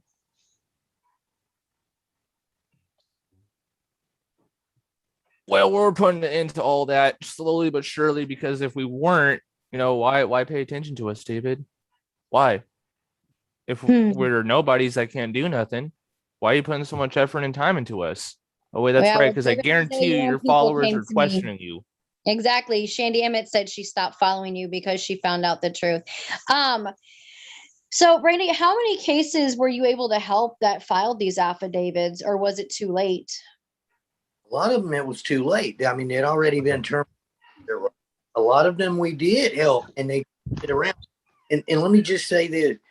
When we say we help somebody, we're not lawyers. We're not judges. We're not GALs. We do have a good GAL attorney that helps us. Her name is Karen Pettit Materna, or Karen Lynn Materna, and she's out of Alabama. And she is the best that there is at understanding these things and letting us know. But when somebody wins, if you will, number one, you never win. How do you win when you come out with what you went in with? You get your kid back that you went in with. You didn't win anything, but it is a victory. But that is a very hollow victory, but that's on the parent. When the parent gets the kid back, that's who won, is the parent. When these maniacs go out like David Jose, oh, I got a tribunal to give me a child back, my kids back. Oh, I had an executive. Where are his kids? Whatever other kind of crazy thing. Those are just arbitration was another one. He said that in arbitration. Yeah, an arbitrate. But listen, the arbitration award comes from the guy Philip K. Hudok. Okay, Hudok. He's in West Virginia. That was some of Fran's nut jobs up there. Those guys took over, a branch of them took over an armory up there and took all the weaponry and everything, and they went to jail. These things that are like this are not going to help you. But did we help other people navigate their way away from the bloody thumbprint? Yes. Yes, we did. And how did we do it? Because we held their hands through it after they had messed up. And the reason David Jose and them didn't want Michael to follow just blindly, Michael just said, okay, I blocked him. I blocked him, David, because you told me to. Well, that's because as long as he's like a mushroom, you see, and David's followers are mushrooms. They're down in the basement. They're growing. They're happy, but they're mushrooms. You take them out. More of an egghead, but that's just me. The light could be worse. You could be looking like Sloth from the Goonies, like Mr. Watson. Yeah. Yeah. Folks, if anybody tells you don't listen to anybody but me and don't do this except for me. Run. Another show. Now I'm going to tell you this. If you're going to make a cake, Michael may make a really good chocolate cake. And then John makes a cake. And then I got the Rev It Up cake over here. So you can't take our recipes and mix them all together because you're going to have a mess. You're going to have a mess. And all three cakes could be good, but you got to find somebody that you believe in and stick with them. Does that mean you don't listen to outside sources? No. Anybody that tells you to cut off all other information is no different than communist China or North Korea or Russia, because they only want you to hear their propaganda. And I assure you, when you hear David Jose and he's bringing on the preacher from the pulpit and praise the Lord, I just prayed and prayed. You know what? God's not in that. God is not in that. If he was, he wouldn't be lying about having his kids back. He would be able to show you his children. I don't have a criminal record anywhere. David Jose sit there yesterday, and unlike me, who I'm saying I don't have anything showing David Jose as a pedophile, he tried to imply that I'm beating women. Show me a charge. Show me a conviction. Show me a sentence of ever beating any woman. Show me those charges. Somebody can go get a PPO on you ex parte tonight. I did. Yeah, I got one. A couple people using that. But David What is- Jose has been in trouble. What was it, Michael? It was a misdemeanor, wasn't it? Oh yeah. He has a misdemeanor for beating his wife, and his wife used to she went to nursing school and she was pregnant and she went in with bruises all over her. Her own classmates came out and told me. I'm not going to give out their names, but I went as far out as reaching out to his family and everything else. And that's what these people don't understand is that you guys go ahead and fill out those affidavits, because you know what, when you come back and bawl your eyes out about how you lost your kids, I'm going to laugh in your face. That's where I'm at this point, because there is so much evidence out there proving that this man and this group of people are nothing but organized crimers, and they're the only one, like they have never won a case. And for David Jose to sit there and claim all this stuff, it doesn't really bother me because he's not important. But go ahead and lose your kids. And another thing that's going to end up happening is, guess what? You are now going to be on a registry. Randy, help me out. What is it called? For a terrorist, for a freaking terrorist. You are now known as a terrorist, United States of America. Go ahead and do what you want, but we're trying to help y'all out. We've shown you proof. Oh yeah, right there. And that's right there. That's his, yeah, there it is right there. As Mr. Watson likes to put it, there's your peak cap, whatever the hell that means. But also, I want to respond. I want to take some little bit of time to respond to some people in the comments or in the chat. All right. For David Jose supporters, all you're all doing are taking L's after L's after L's. All right.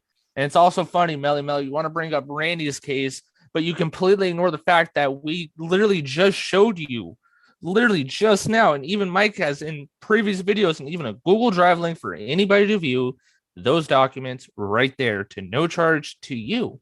So and not even how that, can you sit there and recognize his case, but you want to ignore your idols? How does that work? It's not even that. Who was that? What was the name for that person? Melly Mel. Okay, Melly Mel. Go to his YouTube channel and go look at him saying he got his kids back. Ashley, stop. Melly Mel? Wait a minute. Yeah, Melly Mel's up in the chat. Look. And then Brandon, if you're not David Jose. Hold on. He's on something. Hold on. What, Randy? What do you got? What did you got? Melly Mel, like on these subpoenas right here, that's got warrants. Okay, listen, don't be stupid. Let me just explain something, John. Melly Mel is in my documentation here. Why? Because she's got warrants. She's got warrants I filed. Okay, so she's over there trying to help David. She went to David Jose in the video last night. Oh, I'm so sorry, Randy. Randy was so mean to me and made me lie. That's the person? About you for years, Davy baby. But I'm getting it off my heart. You know what she's gonna do? It's called A block right down here at Sampson County Jail. That's where little ass gonna be. A block. She's been in there before for Medicaid fraud and food stamp fraud. She's gonna be in there again for stealing her son's money. Her son. That's the same person, because she told David in that screenshot that you were doing that. Hold on a minute. I want everybody to understand. I'm not talking to her, not trying to communicate to her. I'm telling people the truth about her. I have a right to do so. And this woman, oh, wait a minute. I got something for Melly Mel. Want to see her trigger? Hold on. Let's see. Let me trigger Melly Mel. Let's see. There's hers. Let's see. Well, there's Jason Byron Shoup. Jason Byron Shoup, you got two of them today, brother. That's a register. Y'all good Byron Shoup and pull up what you got there on your little screen. Melly Mel is saying, I got warrants. Where are they at? Right there. Hold on. She's got, hey, let me tell you, Melly Mel's new supply has got a warrant today too. Yeah. I call him Gomer Powell. Gomer Powell out there, who's roached up with Melly Mel. Oh, and Sue Brosman, otherwise known as the Crypt Keeper of Onslow County. Right there's yours. There's your CR number. And a CR number is a criminal number. See it right there? That's your CR number, Susie. Aaron's here. I want to show it too while they're doing it. Jason Oh Byron, my God, this just took a turn, y'all. Patrick, look, Melly Mel, Melly Mel. Let me tell you something. Here's the deal. Don't That's pull how it. hold on, wait. Y'all see how that works? They're all criminals and they all work together. They all cover each other. Yeah. Pull the dog's tail if you don't want to get bit. And David Jose, keep messing with Michael Cadena. And you know who will have the next ones? You. The feds, actually, y'all, if y'all want the recordings, the feds are already, they already, I mean, they came to my house and they went to Randy's house. They are already looking and have been looking. And picked it up on several. And I'm subpoenaed Hey. in Neely's case. But I want David Jose. Why don't you come over here, Dave? Oh, David, behind the pulpit. Praise the Lord. I want you to come over here with your little high-pitched voice. Here we go. He's on a roll, y'all. I think that guy's soft. I really do. Man, let's You know, not even beat around the bush. That I brother's was watching- softer than I a white was paper watching towel. And he swears that he handled Artie on YouTube. He swears, right? He didn't handle Artie. Artie got him so good. But let me tell y'all something. I don't watch his lives, but I've been helping Michael. So you better be glad I like you, because I cannot handle, it sounds like a chalkboard, nails on a chalkboard. I can't handle the way he was talking. I was listening to his live and Justin looks at me and he's like, who the F is that? I was like, don't even ask. He's like, is he gay? I was like, maybe, I don't know why. He's like, dude sounds, and then I was like, oh, he looks fruity. I was like, oh my God. I mean, I heard said rumors of him and Kirk and them. I've heard said, I only heard it. I have no proof of it, but I wouldn't be surprised because these people have that same spirit on them. They this whole group of people like go in between partners and have sex with a bunch of different people. Neely Blanchard, who was it that got that STD, Randy, that was in the hospital that got it from Flavin had given it to Tracy Ross, and that was in for Wow. Tracy Ross, but she spent 6 weeks in the hospital with the clap. Okay, it must have been like the bullhead clap where they had to hit it with a hammer, because whatever it was bad. Stuff was really, really bad. But it's like they all slept together, because a lot of people that finally it's a cult. A lot of the people that got out of it were telling me different stories. I mean, it goes really, really deep. I mean, it starts off with Phil McConnell and it leaks down, and David Jose and Fran and them are the bottom feeders. Huh? I can't get over Melly Mel. Oh, God.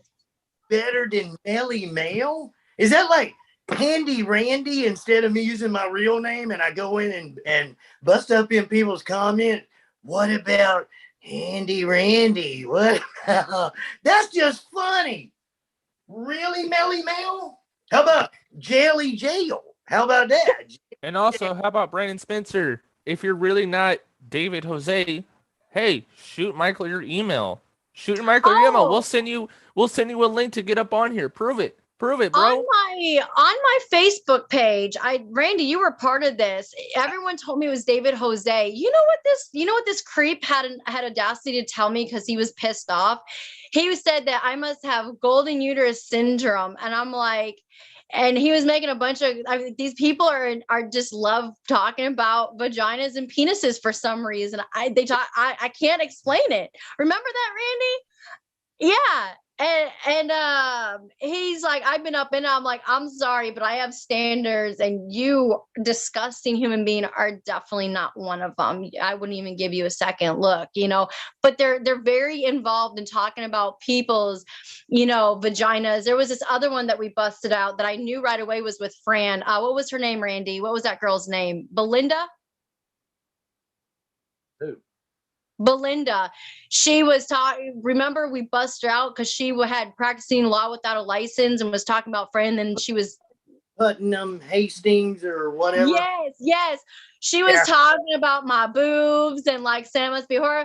I'm like, really? I was like, is that the best y'all have? Like, even Robert Slavin said, well, I talked to your ex and he's gonna leak the videos. I was like, what videos? He's like, of you and pornographic. I was like, that's all they do. That's all they think about. And I'm telling you, they do it all the time. They're always talking about sex and people's vaginas and people's, I mean, they were talking about Randy's penises how long ago?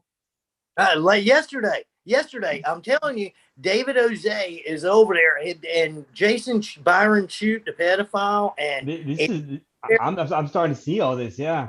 Hey, weren't they talking about you too, Mike? Wasn't he talking about you? Yes. They were talking about how some girl flew me over to Arizona, and I was just thinking with my little and I'm like, what the heck? That you're a simp, that you got a little the pee-pee? spirit. When I say that's the spirit, they all have the same spirit. Man. And I called them out on, you know who has a spirit, you know who doesn't. And that's what I'm saying. Like, he's not a Christian man, but I mean, they have a serious problem with talking about sex and, all this other stuff. I mean, heck, even on some of the infighting, when Fran and Robert Slavin had that breakup, remember that, Randy? Oh, that was epic. Yeah, he's always using the word anus. I know that. About Michael Wiener, were they talking about your wiener too, dude? Yeah, he was. Yeah. I'm like, what the? Where did that conversation go? They come out of the blue. But I tell Since you, they like dick blue. so much, I'm gonna give him a dick pic. Since they like dick so much. It may be short, but it's not fat. Oh man. But he's always all about girth. I know that. Y'all are gross. These people are so gross. But yeah.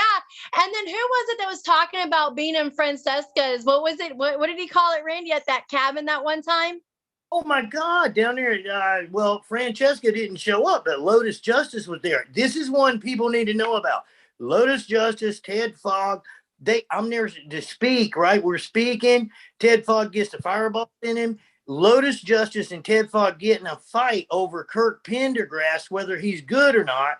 Lotus then tells Ted Fogg that she's a bigger alpha male because she's married to a woman than Fogg is. Fogg slaps her to the ground. I jump on Fogg in the cabin, get him out, take him outside and down to Brian Kenner and Terry LaPointe. Terry LaPointe was there. I took him down there to her and dumped him out there, the same one that was sitting there with Fran at the fake congressional hearing and all. And then Lotus Justice now, it's Lotus Rexton Justice, but she's got rectum. cops. I turned on YouTube one day or my laptop, and Lotus had shot 2 cops, and there's tear gas coming in through the basement windows, and she's got on a gas mask running around, and then she's on top of the leg sticking up, and the U.S. Marshals got her. So she's in prison right now, just like Neely. There's a lot of crazies that are out there, folks, and I haven't seen a lot of them in person. So, and see, Randy stood up for a woman that was getting her. Oh, is that me or is she lagging? I think she's playing dueling banjos. Kind of froze right there, Ashton. All right, actually we have been responding to questions. I'm just sorry that you're not knowledgeable or smart enough to understand when we are answering questions. Or maybe it's just the fact that you don't want to accept that, this dude tastes nothing but L's and he's a big fat liar. Lucinda Pennington. Hey Oh guys, my! Can you answer some of the questions? Well, ask a question right now, Lucinda. Uh-oh.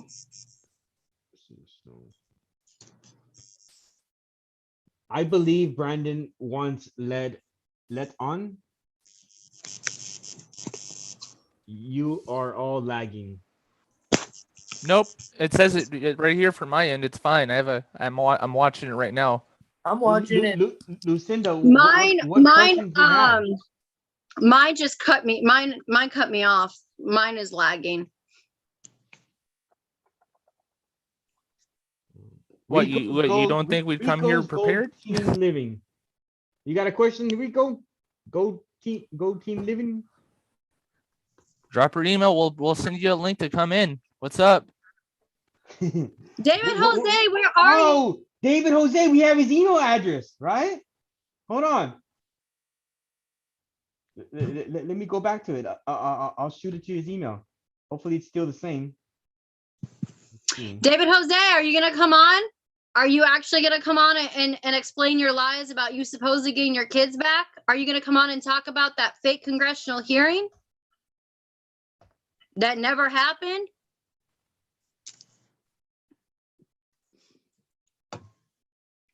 He's not going to come on here. Everyone says, oh, give David Jose a chance. Let David Jose come on. He's not going to come on because we're waiting. We've been asking for this for weeks. Like, it's almost been 2 months. Where's he at? Randy's asked David Jose to come on there. He won't come on to say anything. And he says, oh, I don't need to.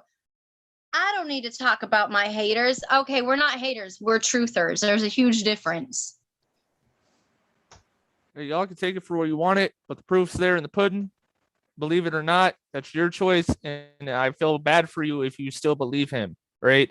It's And nice to also, believe there in is something, no don't get me such wrong. thing. There is no such thing as a Pentagon pedophile task force. And Michael, you heard the recording from the Pentagon. Yep. I have the recording if y'all want it. They even said that they are investigating them, that everything's been sent to the feds. They've already showed up. What, didn't they show up at France too, Randy?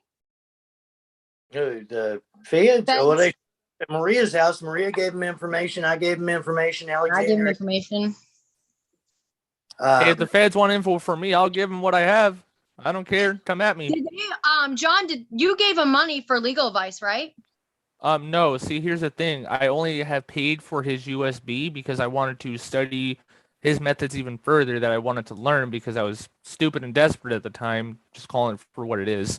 But yeah, no, that's the only amount of money I've ever given him. I only had to pay like $70. But don't even get me started the amount of money I had to pay to get these stupid things printed out, notarized, sent out. Dude, all that money could have gone to an actual attorney. But you're a victim of a scam. Oh, yeah. So go to your attorney general and turn him in. Make a report against him. Oh, I plan to. Everyone that's been a victim of David Jose, go to your police and go to the attorney generals and turn him in. And I'm still here. I just need to do something. So I'm going to be talking, but not have a camera.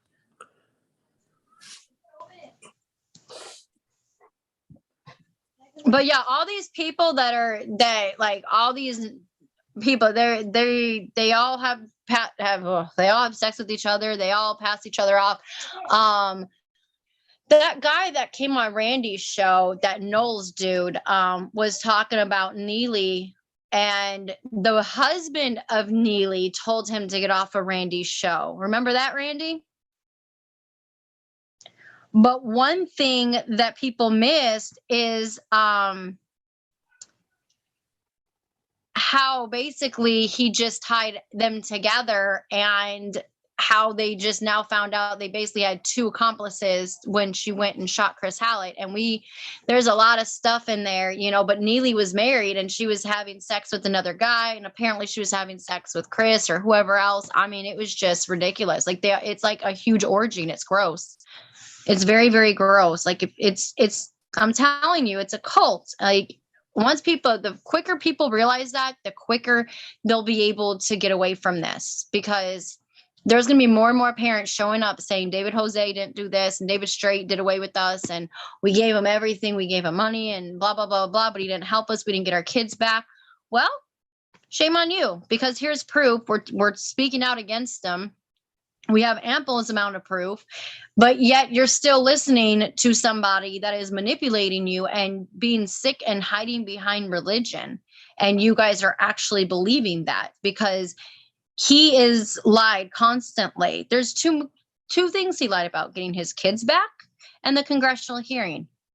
He said it twice, getting his kids back. Where are his children? We want him to stop lying to people and make things right, but he's not going to, because he's not a real man. He's a little feminine, but And then he was making up. Well, then he was making up stuff about Michael, saying that Michael and John were getting into it. and that they fought each other and that Michael wanted money from John and all this other stuff. What, is there any truth to that, boys? No, like I totally just fucking volunteered to help out Michael because he was helping out me, because the way I was growing up, right? You help somebody out or someone helps you, you help them, right? You break bread, right? That's how I was raised, right? Now, with that being said, right? You know, someone said that I didn't buy his USB, that I didn't study his work, David Straight's work here. Let me share my screen here real quick. That's either David Straight or David Jose saying that. It's David. You. It's hold on. Mel. They're putting, if all this is true, would you not post the receipts? What receipts are you talking about? We pulled out receipts. Fuck you talking about? When they buy the stuff, Melly Mel, they do it through Cash App most of the time, to where you don't have it's proof of anything. If y'all got receipts it's for a PayPal money or recordings, where they at? Post them. I'll gladly post the PayPal. I'll gladly post it. I don't know if y'all can see my screen. Oh, but whose documents is this? That's just flipping the script. Hey, David Jose, post your cause numbers of the victories that you won. Let's see some filed timestamps. Let us see your children, David Jose. Signature. Let us see you. Where are they at? Let us see the award that you got from Donald Trump. Where's that at, David Jose? Let us see the word. You said you got the executive order in hand.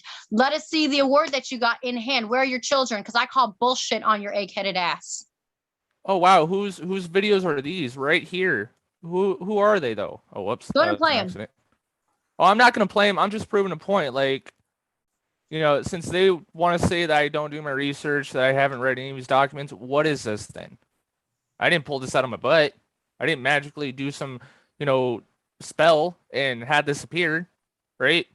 I had to sit down and learn this crap, right? So for those who say, oh, I never bothered studying his methods, I never bothered, you know, learning anything. Okay, documents, video files. What do you look, mean? There's David Straight right there. And that's all I really need to prove right there. So I'm gonna stop sharing my screen, sharing it. Smelly mail. She says that we need to post recordings. I'll send them to you. Post on your email or messenger or whatever, and I'll send them to you. I'll send you Delgado's office, and I'll send you the Pentagon. Look, somebody put, this is the same dude that swung on you in your own house, right, John? Oh yeah, we totally duked it out. Where's this video at? Where's this picture at? Because we're on front when shit like that goes down. We record it, bro, and we post it. That's crazy. We should box. They drink too much. I know, right? Let's do it for charity, bro. Let's do it for charity. I'm down. Who asked that I want question? to box David Jose. Dude, let's do it for charity. I'm down. I was down for Francesca when I was at JFK coming back from Europe. I think David Jose is soft. I think he's really soft like that. He's very soft. He only hits women. And kids with guns. Yeah, exactly. Because he's no man. Hey, you know what, too? I don't know now if Michael and John know about this guy, but one of David Jose's buddies that he sponsors and supports really hard, and Francesca supports, his name is Anthony Sabelli. Oh my God. You guys have got to get him on your radar. He can't even be around kids. Whenever he was here at Fort Bragg, he stole hand grenades. And the Domestic Terrorism Task Force caught him in New York with hand grenades, improvised explosive devices. He beat the mess out of his wife. Onto the roof down below, and they gave him 18 months in prison. But this guy is on the Domestic Terrorism Task Force. If you Google Anthony Sabelli, FBI, or Anthony Sabelli Domestic Terrorism Task Force, you're going to pull up an FBI guilty finding and FBI documents from the Department of Justice from the Domestic Terrorism Task Force. Francesca promotes him. He's one of David Jose's buddies. No, they slept together while she was with Slavin. These guys they're promoting pedophiles like Jason Byron Shoup, who we just took warrants out on today, and others like Sabelli who were domestic terrorism task force. These people are dangerous. They are no Randy, about Sabelli. The mom got her kids back, right? Kind of children's rights thing. And it's easy. Just use Google, folks. Use Google, DuckDuckGo, whatever. It's not rocket science before you start handing over anything to do with your children or getting into your lives and making decisions because of these maniacs. It's just stupid. So yeah, like it, and they want to shut it down whenever you know about them. Randy, did Sabelli's girl ever get, her ex-girlfriend, ex-wife ever get her kids back? Well, she's got the kids. Sabelli can't get near the kids, and the kids are over. But see, CPS helped her get away from that abusive situation to keep her and her kids safe. Yeah, the family basically just pushed him aside because he's a maniac. I mean, he's a convicted domestic terrorism. He cannot be around children ever. Flashbangs and frag grenades from Fort Bragg, 20 minutes from right here. He stole them, and he made improvised with thermite, and he used remote controls for cars and different things like that in order to trigger them and to set off improvised explosive device. That's crazy. That's insane. But that's what some of these people do. And it just doesn't make sense to be out here and doing business with them and letting them into your life. Well, like whenever you get to a courtroom. Hey, Randy, I got a question for you. Yeah.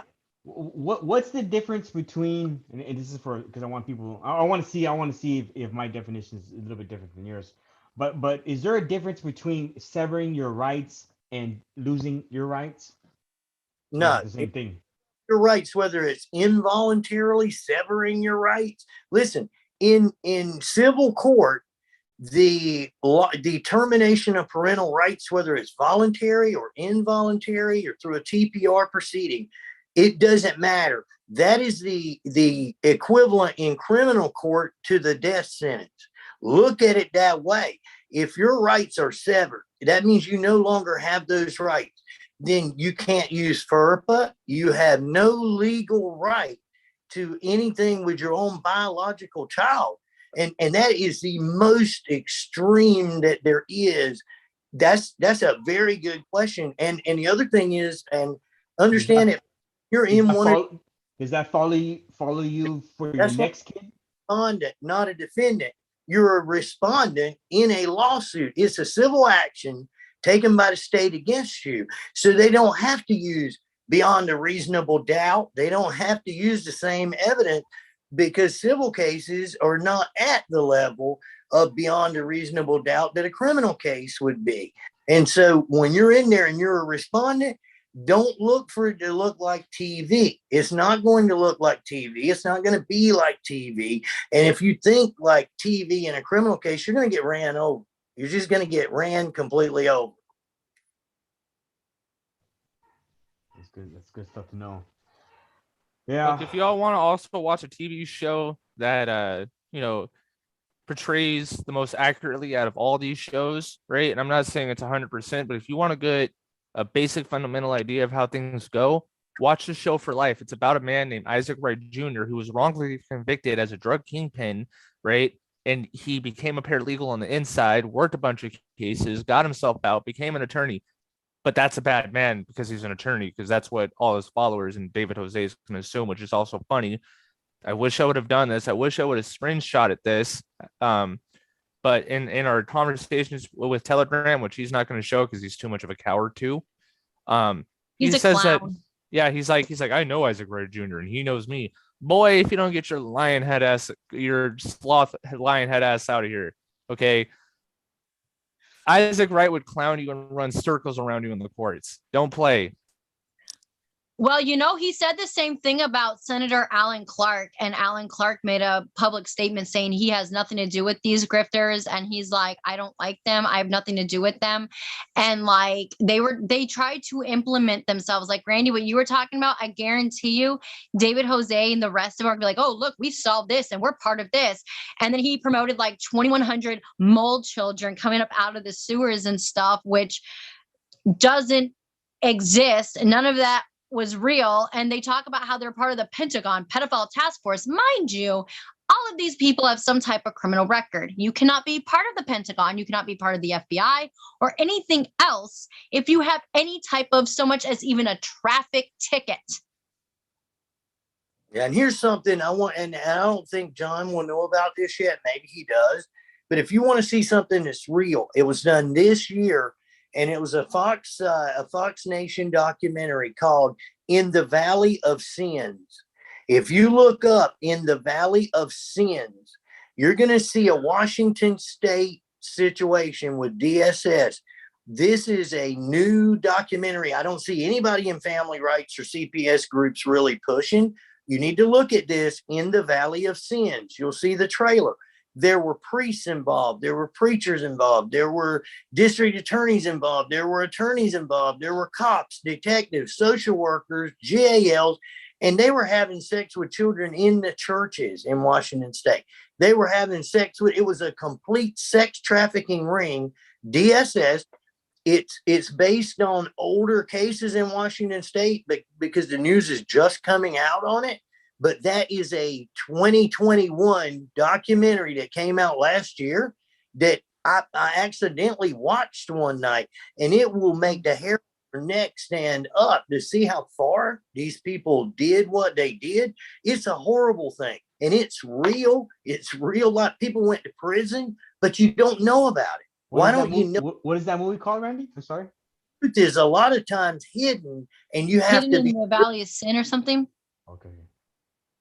Also, what David Jose and the rest of these frauds don't talk about, because they don't care about you, is the fact of how deep CPS goes. Randy knows that I went to Europe, and CPS, do you know how far CPS goes? Do you know how far? It's not just in the US, y'all. It's all of Europe, Norway, Germany, Spain. They're just getting them in Portugal, Italy, Russia, Japan, China. They're implementing it in Mexico. And that's how deep it goes. And for them to say, we abolished CPS, yay us, and we had a congressional hearing, good job us. No, they're not. That's all fake to get more money. Another thing is the Guardianship Incentive Payment Act. No one's talking about that. Michael, you saw what I was talking about. I showed you all that. That tells you exactly how much each age group is worth. It is under us.gov. It is a government website, and it tells you how much your kids are worth. And they have to exceed the amount of kids in care in a fiscal year. And it tells you exactly how they're able to keep your kids and terminate your rights. Michael, remember when I showed you that? Yeah. None of them are talking about that. And then they say, oh, President Trump abolished, what was it? What was that, Randy? Adoption Safe Family Act? No, he didn't abolish it, but the Family First Act came into play because of the omnibus bill, which is a makeshift bill to get things through the budget temporarily. And he did sign that. And the Family First Act is very much enacted. States have pushed it off. They're like, we don't want to implement it right now. We want to implement it. Correct. And they're not even talking about that. They just want you, here, give me money, file this, and let's hope for the best, knowing these aren't going to work because they got his own kids terminated. That's what y'all are missing. That is what you all are missing.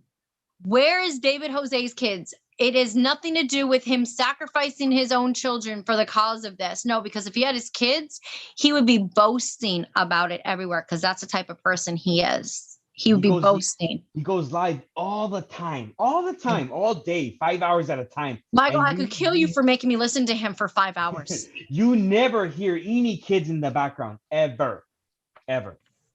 Right? Because there is no kids. Mm-mm. They're gone. I mean, Brandy got pregnant, I think it was twice, but I mean, he don't have those kids around him. I think he gave them to somebody in the church. I'm not exactly sure, but I hope they're not with him. They're not with him. This right here is a cause number. So David Jose, if you have any winning victories out there, let me see. That's a cause number. And this is a filed timestamp, right? That's a signature from the clerk. right? At the end, there would be like a judge's signature, right? That's what we want to see, because you got people believing all kinds of garbage. I can't believe people believe just that you're talking about. I've won 90 kids home already, and we're winning tons and tons and tons of kids, Well, and kids are two coming years home. ago, he said he got over 1,000 kids home at once. I heard that. I heard that. Remember That's that, right. Randy? That he was sending 1,000 affidavits to everywhere, and kids are just coming home by the hundreds. And I'm like, Right, really? right. Where? Okay, so okay, Michael, let's go ahead and break it down a little bit more for the followers. Let's get in the minds. Before you really knew us, what made you believe in him? He would just talk all about this stuff about it seemed that he knew a lot about the court system, about how they were all administrative, and this guy would just literally just go live all the time and talk and talk and talk, and then he would show pictures, right, of books that he had, right, and I can't even remember if they were like really law books or what, but he would just be reading from books, and whatever books it was making sense at that time, right, and it was drawing attention, right, and he was making everybody believe that the courts weren't real, that they had no judicial power, that everything was all administrative, right, that everything was voluntary, right, even though they mandate all this stuff on you, right, and he was just presenting an ideology, right, where you could probably step out of this jurisdiction, right, and back then he was promoting David Straight's document. He really was, the affidavit of repudiation. Yep. And it's still out there, right, and this was the attention getter, right, to sell you the idea, this concept, that if you gave up your citizenship, then you wouldn't be able to be kept in their courts, right? That's what it was, right? Because I'm sorry, hold on. What? that's what it is. Yeah, Right? desperation and fear will make people do a lot of things. Well, they watch. This is what it is. So that means you all want to file that you are no longer allowed to have Social Security, your income taxes, food stamps, government help, or stimulus, right? Get off and get out of America if that's the case, because you can't have it, but you cannot be a sovereign and a citizen. The affidavit of repudiation would remove you from being a resident, from being a citizen, right, and a legal person, right, and then the courts don't have any jurisdiction over you, and now you're able to be immune from whatever authority that they have over you. And so that was the concept of it, right? And now thinking about it, right, even if you were from a completely different part of the world, like Mexico, where I'm going with this is, like, if they were able to bring El Chapo in and charge him. But he wasn't a resident. Exactly. I was just fixing to get that point. Exactly. I was just fixing to say that. So think about it. Just like he said, okay, if that's the case, then that means if I go to Europe and break the law, they can't do anything to me because I'm not part of their court system.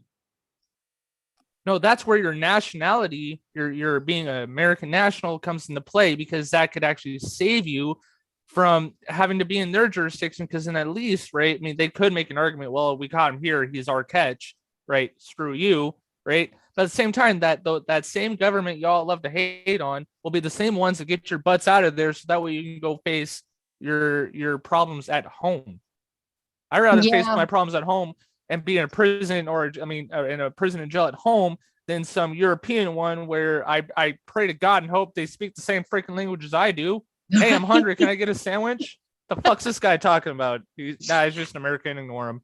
Yeah, a lot of them don't speak English there at all. It's pretty fun. But anyways, okay, so that explains why you go on a national terrorist list, because guess what? If we ever had something happen where martial law was called in, guess who get the first bullet in their heads? And to be honest, I've been researching on the citizen, right? Just being a citizen, guys. Just so everybody knows, right? There's Title 42, right? Section 1983, and this is I still don't understand that. Even though you tried to explain it to me, I still do not understand that. Okay, well, watch. This is the United States Code, federal law, right? Where it says that if you're a citizen, okay, and watch how being a citizen is going to protect you, right? Using the United States Code. right? That if you're deprived of your rights, right? You know what? Let me see if I can bring this up real quick. Hold on. Yeah, it might be easier for me. Randy, do you know anything about that? Because I don't. Sovereignty is very special to Native Americans because we are sovereign. And let me explain something. There are sovereigns, but you're a sovereign of your nation. You understand? You're a sovereign if you're a federally recognized Cherokee, or I was on Sirius XM radio up in DC with the chief of Geronimo's tribe, the Fort Sill Apache. He's sitting. Well, he's a sovereign. Why? Because he's a sovereign of the Apache Nation. It's not the Apache hanging out on Facebook. It's the Apache Nation. They're separate from the United States, but living in the United States. They're not a diplomat from another country. Having lived in DC, you'd see people running around with little diplomatic tags. They've got sovereign immunity. If they go out and run over you, they've got sovereign immunity. They can just be sent back to their country or whatever. And literally, unless things have changed dramatically or they sign some sort of a waiver or arbitration agreement, then they just get away with it because they are truly sovereign. Watch. I'm sorry to cut you off, Randy, but I want to explain this for Ashley and for any other person that might want to know, right? Watch. There's no reason to give up you being a resident. There's no reason for you to give up being a legal person or a United States citizen, right? What and this is what David Jose is saying. Title 42 was never passed and all this. Look, it really was, and it's in the United States codification. Okay, it is law. It's federal law. But check out this federal statute actually protects you as being a citizen, and this is Title 42 of the Public Health and Welfare. This is Section 1983. So let's go to that. So this is the Section 1983 that's titled Civil Action for Deprivation of Rights. Watch this. So every person, okay, anybody, right, who under color of any statute, ordinance, regulation, custom, or usage of any state or territory, or the District of Columbia, subjects or causes to be subjected any citizen of the United States or other person within the jurisdiction thereof to the deprivation of any rights, privileges, or immunities secured by the Constitution and laws shall be liable in the party injured in an action of law, suit, and equity, right? So in other words, what this is saying is if anybody, right, a cop, any official, if anybody subjects you as being a citizen of the United States. So if you're a citizen of the United States and any agency has subjected you to a deprivation of rights, Section 1983 of the United States Code in Title 42 gives you the ability to sue them in court. But guess what? You can't bring a civil action if you're not a United States citizen. So that's what I wanted to share. So then how in the world are they supposed to supposedly sue CPS if they're not a citizen? That's what I'm trying to get at, right? You know, Randy, you were just talking about diplomatic immunity, right? I wonder if that's what they were trying to achieve here. It's something similar, but it's bogus. UNC School of Government's got a really good website dedicated to the sovereign citizen. All right. But let me explain. And when Sean McMillan sues somebody, he sues under 1983. Okay. That's what he's going to sue under. And it's deprivation of rights under color of law. That's where it all comes from. Jose and the rest of these jokers, they have followers who are on food stamps. They're in HUD houses. They're getting Section 8 money. They have Medicaid, Medicare, or they're getting Social Security money.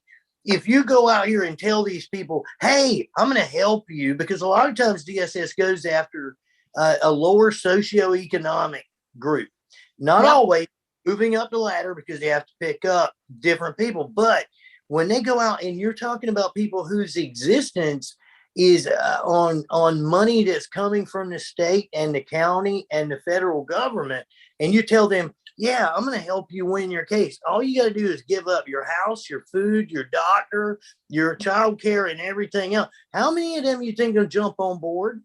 None. I felt like I sold my soul when I did their process. That's how I felt. Right. And that's how silly that is. It doesn't even make sense. But when you're vulnerable, here's the key. A hungry will eat lies. All right. When you're really hungry enough, you eat lies. And when you're out here and vulnerable, these charlatans will come to you with everything in the world. And the more complex they make it sound, the easier it is to con you into, because it's just so complex. You just can't possibly grasp it. You just can't grip. Well, yeah. Those. Yeah. Or he like in that that one affidavit or whatever from his daughter, he was trying to go around in circles to where he would lose the person, because that's what he does. Like when I first came into contact with David Jose, I still have the screenshots. He was trying to lose me by going around and asking the same question in different ways and everything else. And when he couldn't lose me, he got really pissed off, and that's how I came into contact with him. Because someone tagged me that Shandy Emmett tagged me in his group. Well, she stopped following him because she knows that those affidavits are garbage. But the thing is that I'm going to laugh at anybody that tries to come to someone for help from David Jose, after the destruction that it does. I'm going to laugh at you, because I'm going to sit here and say, we told y'all there is more than ample enough evidence. All you have to do is, you want proof? Go ask David Jose for winning cases, and go ask him for his supposed executive order that he claimed to have in hand on his YouTube video of his kids getting awarded back to him. And I guarantee you will be blocked, and you will be deemed a child trafficker and deep state. Yeah, but you shouldn't laugh at them. Look, Michael and John, they went for it. Let me tell you something. There was a guy, whenever I first got in my case, his name was Matthew J. Faulkner. He had this stuff out here where I didn't pay him anything, but he was a U.S. attorney, and he would create a grand jury. And I spent all this time putting all my stuff together for a week, right? I wasted a whole week, and I send it to him. I guess he wasn't used to that, and he didn't get to hit me with the money pitch. So I fired it off right off the bat. And whenever I did, I get nothing back. Then I started digging. Then I went to the local DA and had him pull him up. He was a complete and total scam. I knew then that if I was going to go into something like that, and I wasn't stupid, I'm not the smartest guy in the world, but I wasn't an idiot. Michael's not an idiot. John's not an idiot. I don't think that when people go over there and they do get burned, that we should say, hey, I told you so. No, I'm talking about the ones that keep coming after they see the proof and evidence. Yeah, but people can't see it, Ashley. You got to understand, a drowning man, everything you throw him. This is people's children. This is people's livelihood.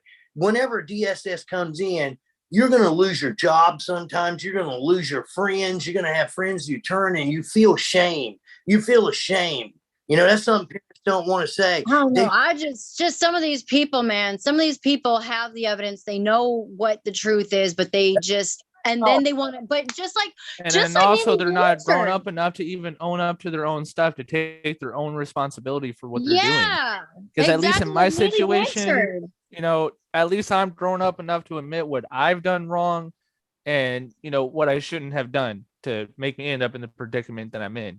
But you know what? It's been a whole lot easier, because I'm just owning up to what I do, and I'm taking my licks, and I'm doing what I got to do to just be a better me.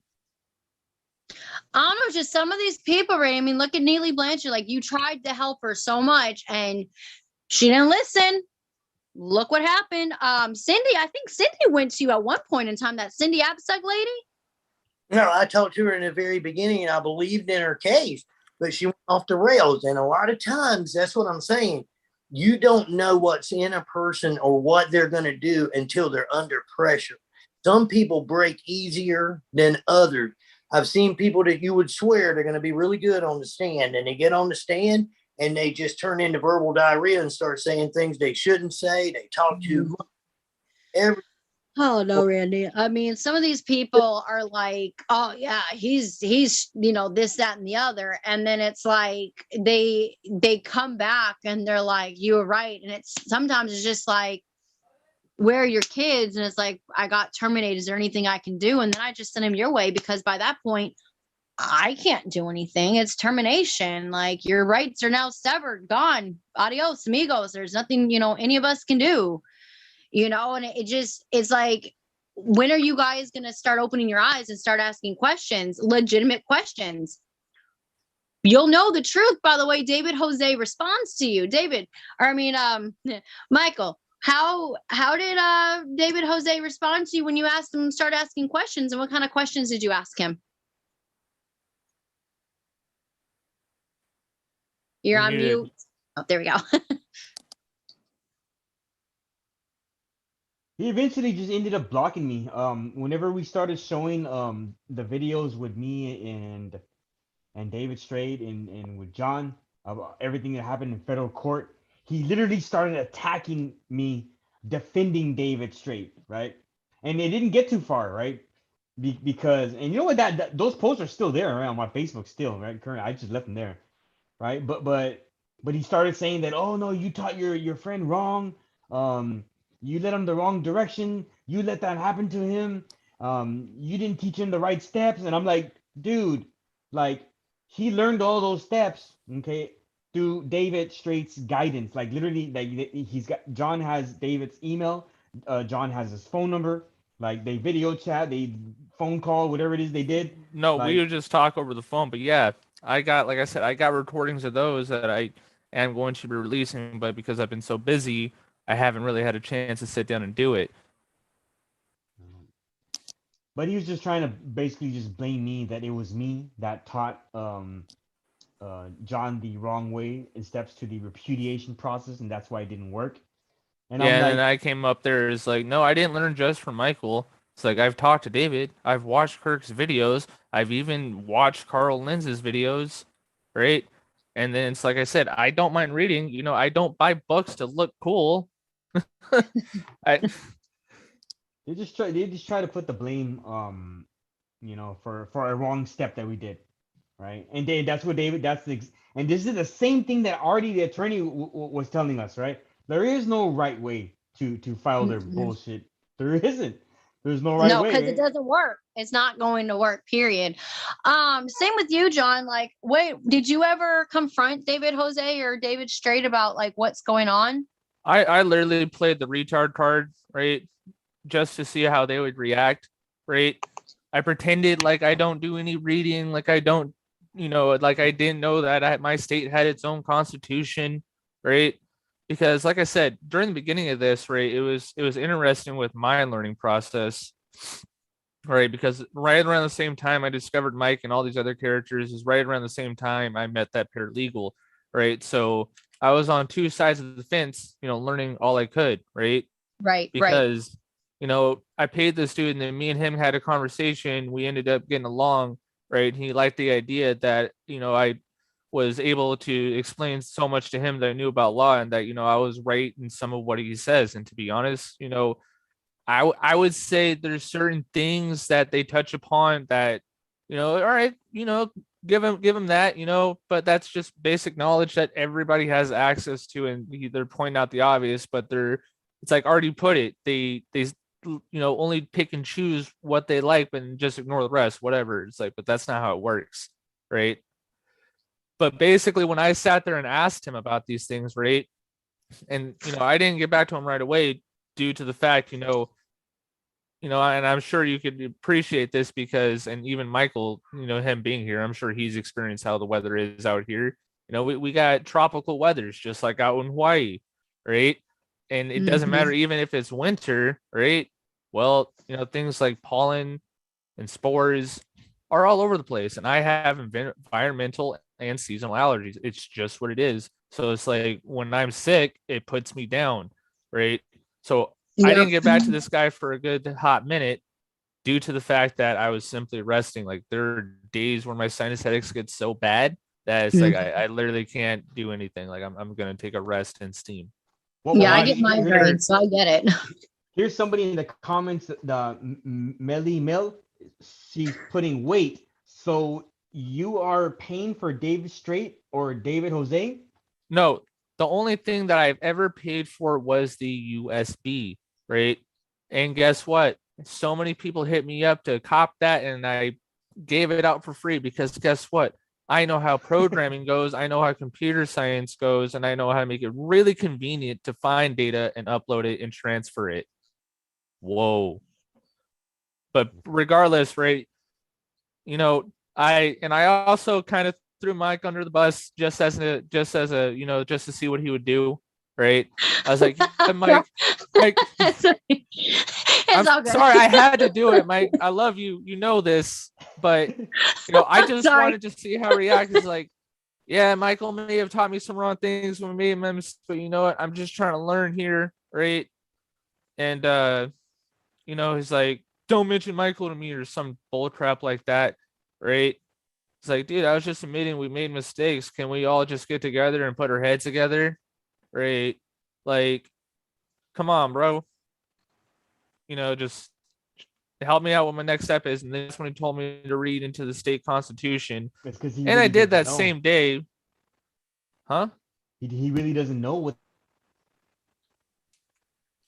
Mm-mm. Is it? He's lagging. That he really believes that it's working also.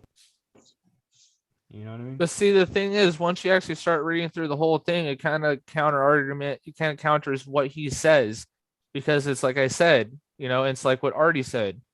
Things are based off of statutes and case law, right? I even remember during the beginning of my situation, all I'm going to say is I retained at the time a criminal/civil attorney, which was the best decision ever, or else I probably would have been really screwed, right?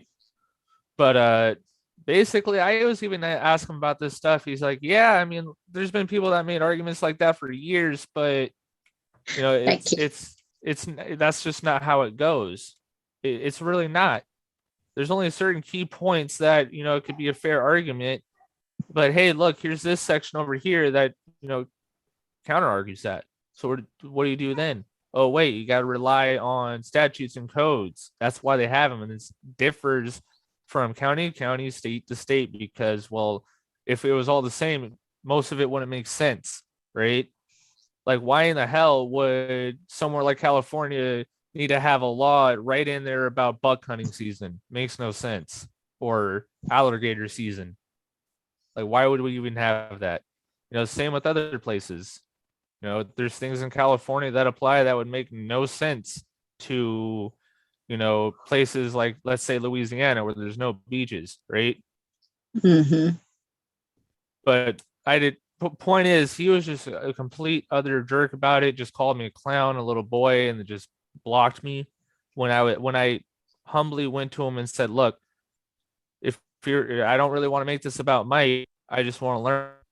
And he got very frustrated with me. So it's just like, when you think about it, right, this one video Mike had released about how he was talking bad about Carl Lentz in his documents, and how Carl Lentz just called him an idiot and then just stopped talking to him once he put him in his place, right? It's just funny because it's like he literally did the same thing to me. So it's just like, what does that tell you, right?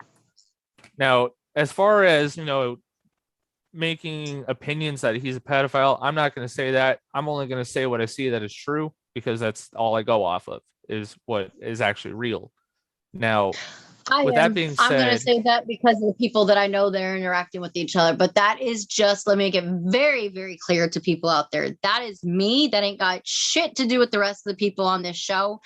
I, in my heart, believe that. I don't have said proof for David Jose, but I believe deep down that he is. I truly believe that. But that is me. Do I have proof of it? No. Do I wish I had proof of it? Absolutely. But who knows? Maybe one day it'll come me. out. Maybe one day his stepdaughter will come out and speak out against him. But I'm sure that poor baby is probably was so traumatized that she just wants to forget any of it, you know? Or maybe he'll run into someone so smart that will literally remote into his computer. And I'm not on that level. I only do ethical hacking. If you don't know what that is, go look it up, right? The point is, maybe he won't run into an ethical hacker. Maybe he'll run into a hacker that'll just, you know, blow his shit out of the water. Who knows? I don't know, because Anonymous has already threatened them. Anonymous made a video about them, and they already threatened them like a while back. Randy, do you remember that? I remember back in 2015, there was an Operation Pedophile or whatever, where they were looking for online pedophile rings. Yeah, well, Francesca, David Jose, and the rest of them were on their list, and they made a video about them, and they went after them pretty hard. So I mean, and hence why a lot of documents come out, because if you look at this one documentary, I think it's called Hacker Wars. I'm pretty sure you could find it for free on YouTube. But it goes deep into like what our politicians are doing, what our leaders are it's doing, horrible. right, and what these companies are doing with your information and how they're leaking out all over the place. But point being is, like, either way, dude, pedophile or not, the point is like there's more than enough proof that this guy is Looney Tunes, that he isn't the man he says he is, and he won't sit there and admit it. He's not man enough to own what he's done whatsoever, and that's the person you are following and defending, right? And a And tell person it that to you, beat his own kids and never got him back. like he's And he done lies the about worst. it. And if he wants to lies preach it. about And being he a charges- Christian, right, just remember, right, everything comes back around full circle. There's three things in this world that do not hide for long: the moon, the sun, and the truth. And when it's your day to be walking side by side with God to determine that if you're worthy enough to be in heaven or not, I hope you have a really, really good answer, because you know what? It's like the Bible says, God sees all, knows all, hears all, sees all, right? So with that being said, he knows the truth. God knows the truth. And you can sit there and put a front all you want, but if that's what you truly believe in, I hope you have a good answer, and I pray for your soul. Look, I want everybody to understand how David Straight responded to me and John, right? And this is all on Facebook, right? If you go to my Facebook and you read all my comments, which is public for everybody to see, you'll see David Straight in the comments, right?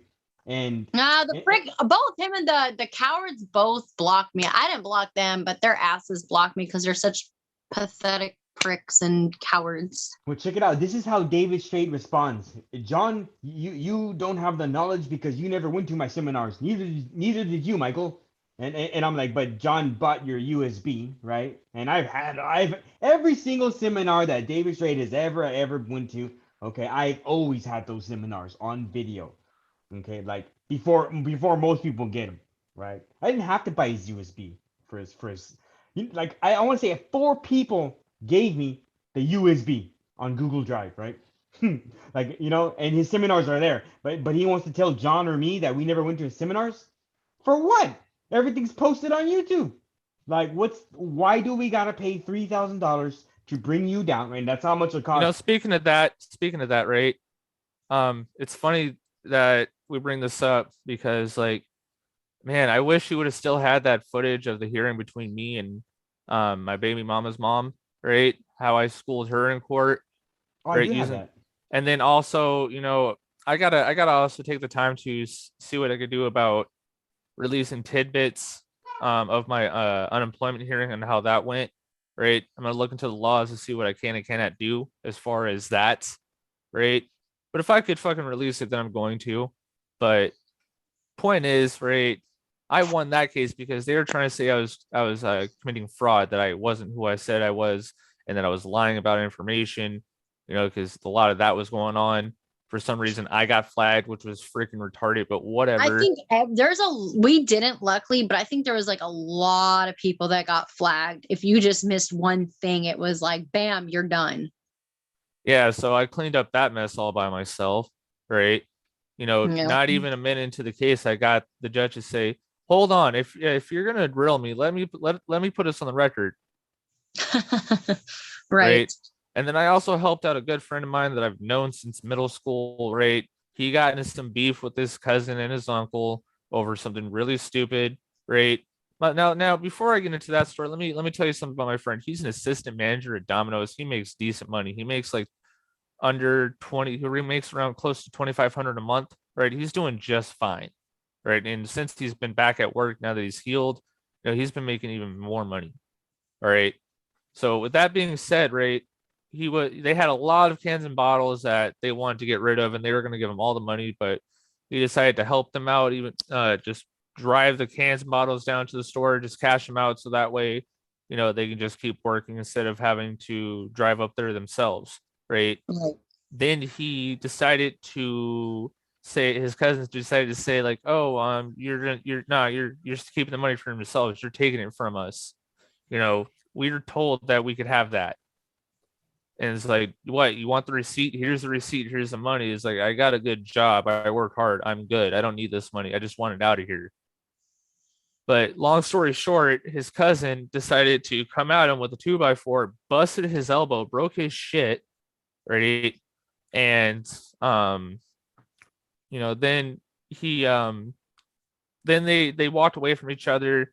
And after that, he challenged him to a one-on-one, even with his arm all messed up, and he was winning. Like, my friend's a big guy, all right. Mike here's met him. Remember Chris Waldy, the homie up the street? Yeah. So anyway, yeah, he was. I remember him. Yeah, so he was winning against him. They were duking it out. They were winning, and he was winning. And then his uncle decided to jump in, right? And his whole family had to get involved. It was a big fiasco. But the point is, I wrote up the correct paperwork in the right way, and the judge was pretty impressed by it, right?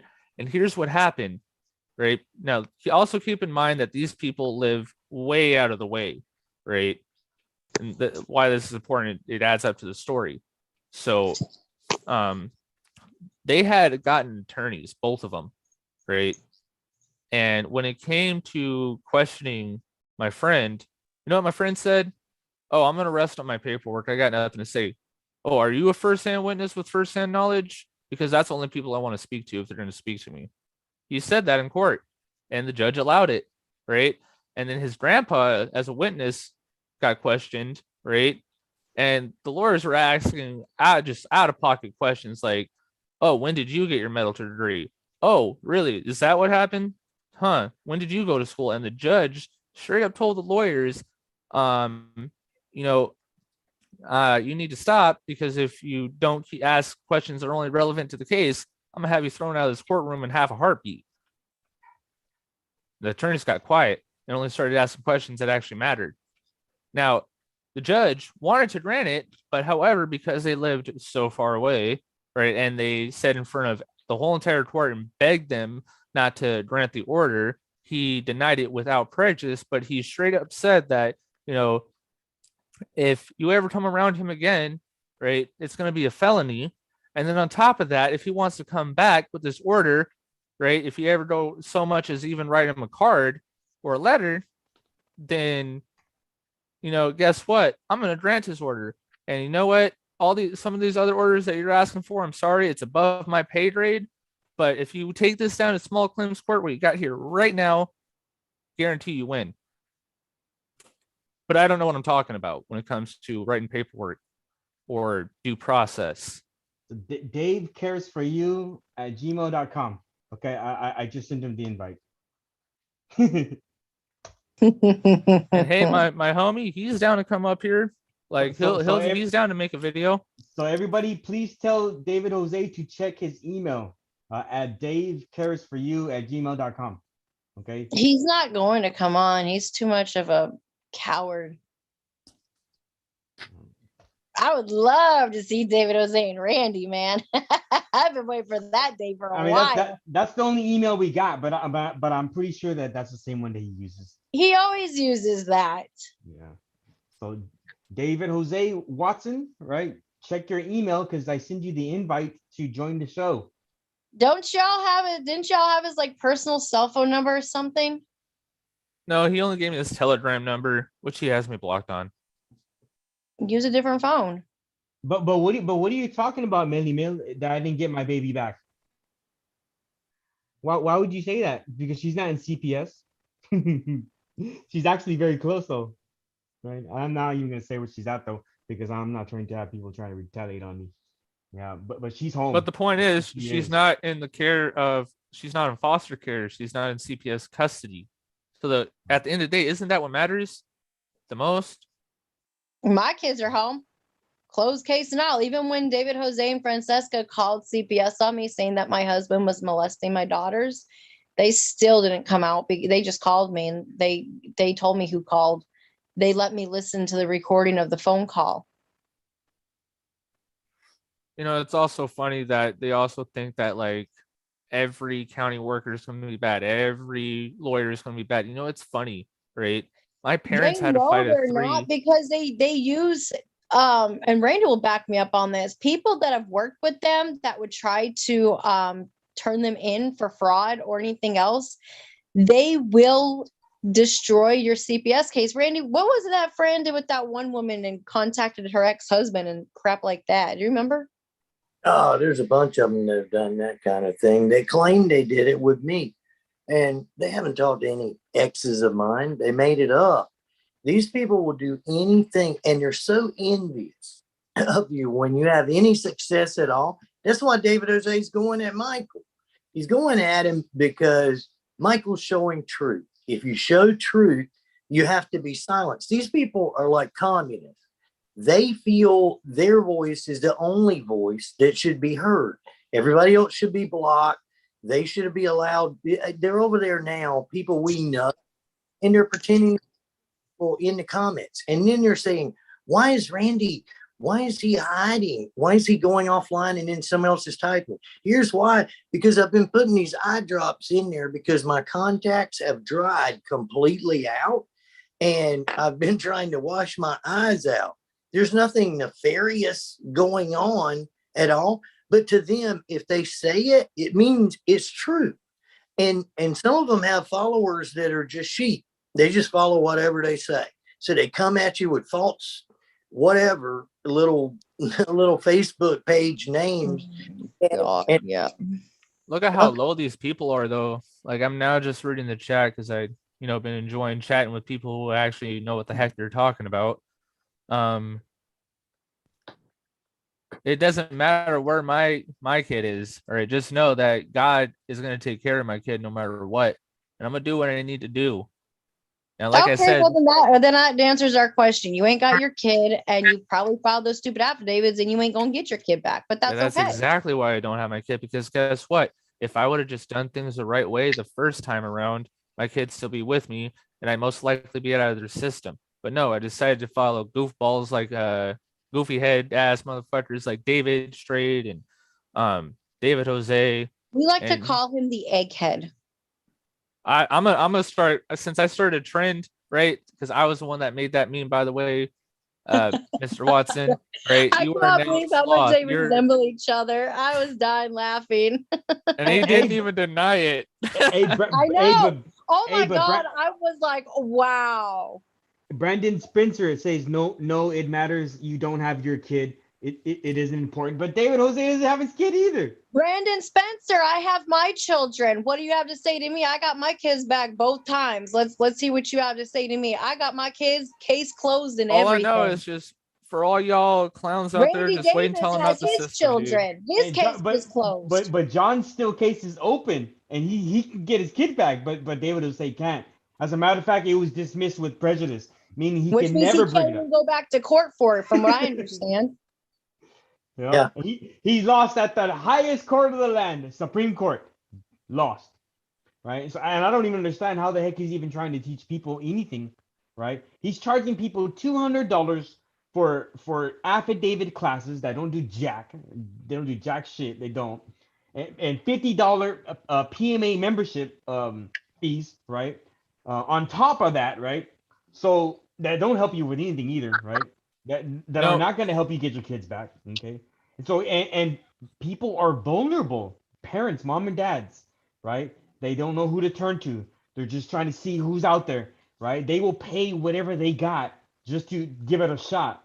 And how many people is that that are going to pay David, right? And then I also want to respond to this real quick, right? Because I was just asked by Spencer here that what has Michael, Randy, and Ashley done for me? Well, it doesn't matter if Randy or Ashley have done nothing for me. We both have a common goal. That's enough said. Now, as far as Michael, he's actually went out of his way, right? At least he had the decency to sit there and teach me some stuff. At least he had the decency to actually show up and, make attempts to do something when, I went to you straight up crickets. You didn't care, but you sit there and say, oh, I'll help out parents. I'll help out kids. No, you won't. I remember. And I'm going to tell you another thing. If hell and high water, when push comes to shove, if something does happen where CPS doesn't keep to what they're supposed to do, I think you're on mute, Randy Davis and I will both have John's back if we have to. I never met John until today. What does that question have to do? Why don't they ask real questions? Because the Brandon Spencer is David Jose and Smelly Melly is you know who over there. They're playing off each other's questions. David Jose, where are your children? Where are they? Look, John, look. Where they at though? do you still have that? Do you still have that screenshot where he said, "I'm getting my kids back. I won my kids." David Jose won his kids from that YouTube channel. I think so. You know what? Judge's order. David Jose is not getting his kids back because his rights were terminated 4 years ago. See that? He is smug. Copyright.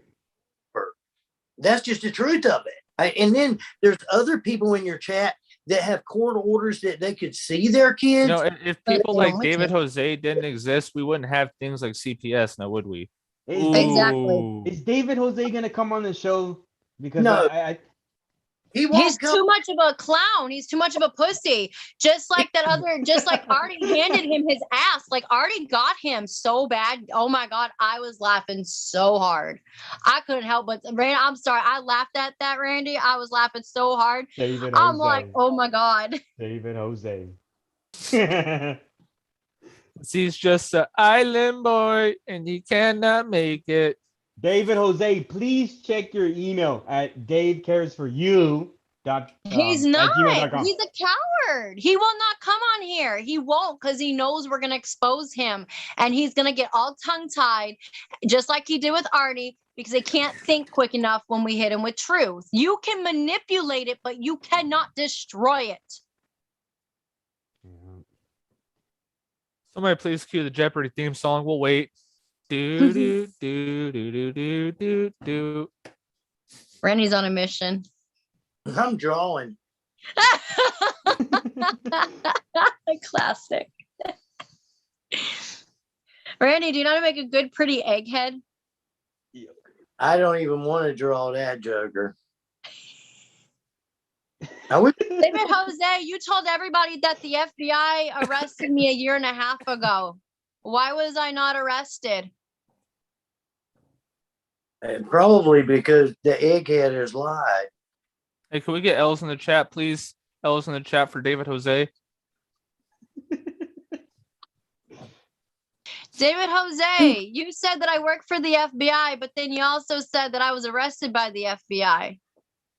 Why did you contradict yourself? I'll wait. I mean, he keeps saying that I work for the deep state, but I mean, I don't even get no check. You know, I mean, where would that come from? Where's my money? I want my money from the deep state if I work for them. Oh, yeah, David Jose, you said that I work for bar attorneys like Jay Sukalo. Do you know who Jay Sukalo is? Oh, that's right. He's the attorney for Donald Trump. When I was telling parents that he can, he's the attorney for Donald Trump. He's a civil rights attorney. And I made a post for people to try to contact him to see if because they do pro bono work all the time on civil rights case. And I thought it wouldn't hurt for people to contact him through his office because it's all free. He decided to take that and post it and say, this shows that Ashley Cooper works with the attorneys. And I'm like, you're such a fucking retard because of the fact that Jay Sukalo is Donald Trump's personal attorney.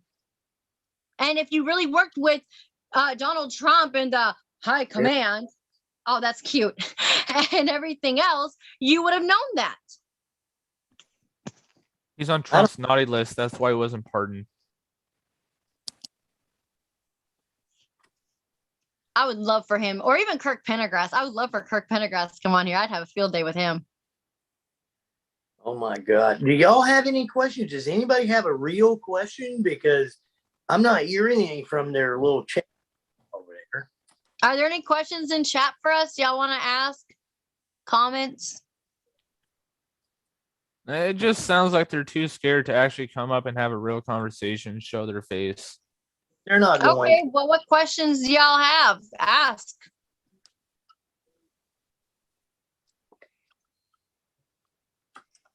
What's your email, Spencer? If you mean I see you talking the most, why don't you just come up here and talk? Why We're can't not going to you? bite you. I mean, if you obviously know so much, come up here and have a debate with us. Stop little dirking us, dude. Stop it. Or show us that the affidavit worked for you.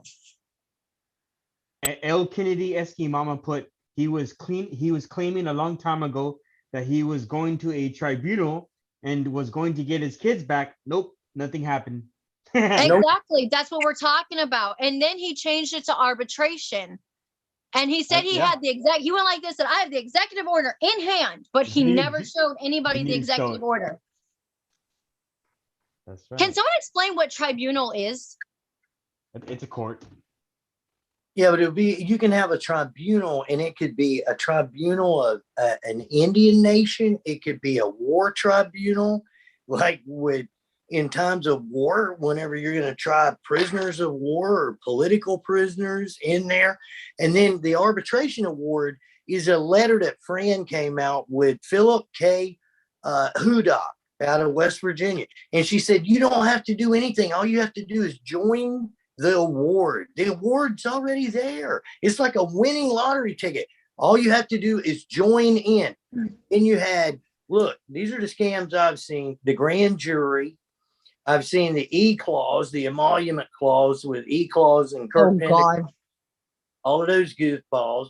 I have seen the award letter from Philip K. Hudock, okay, or Hudock, which is absolutely nothing. The bloody fingerprint affidavit, the golden ticket. Me. The bloody thumbprint, and kills me. I laugh every time someone uses that.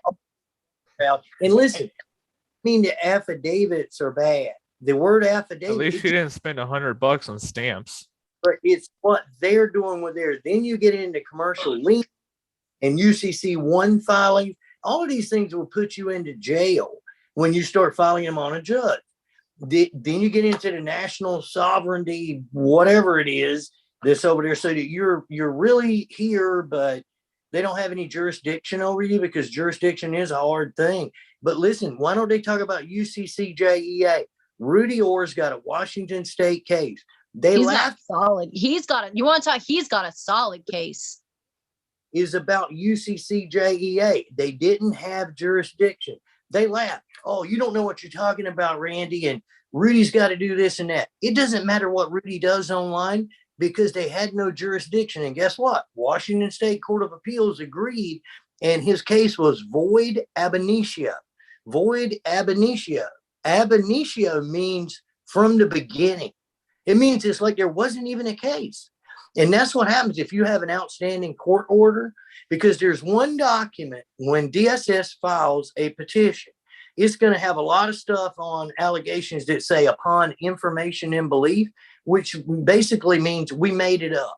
We think it to be, but it doesn't mean it's factual. But along with it is one document, and it's called an affidavit of status of minor child.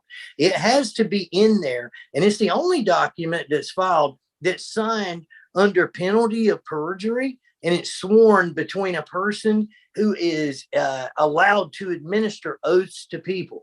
So that document has to give the last 5 years of where that child was, and is there any outstanding custody agreement anywhere else under UCCJEA. That has to accompany the petition and the notice of summons when a case starts. If it's not there, then there was no jurisdiction to support the case in the first place, and the case is void ab initio. Why don't they talk about those things? Or how to get school records under FERPA, or how to get the CADs, narratives, incident report, how to put together your timeline. What's the difference between a non-secure hearing and a permanency planning hearing? Why is one appealable and one isn't appealable?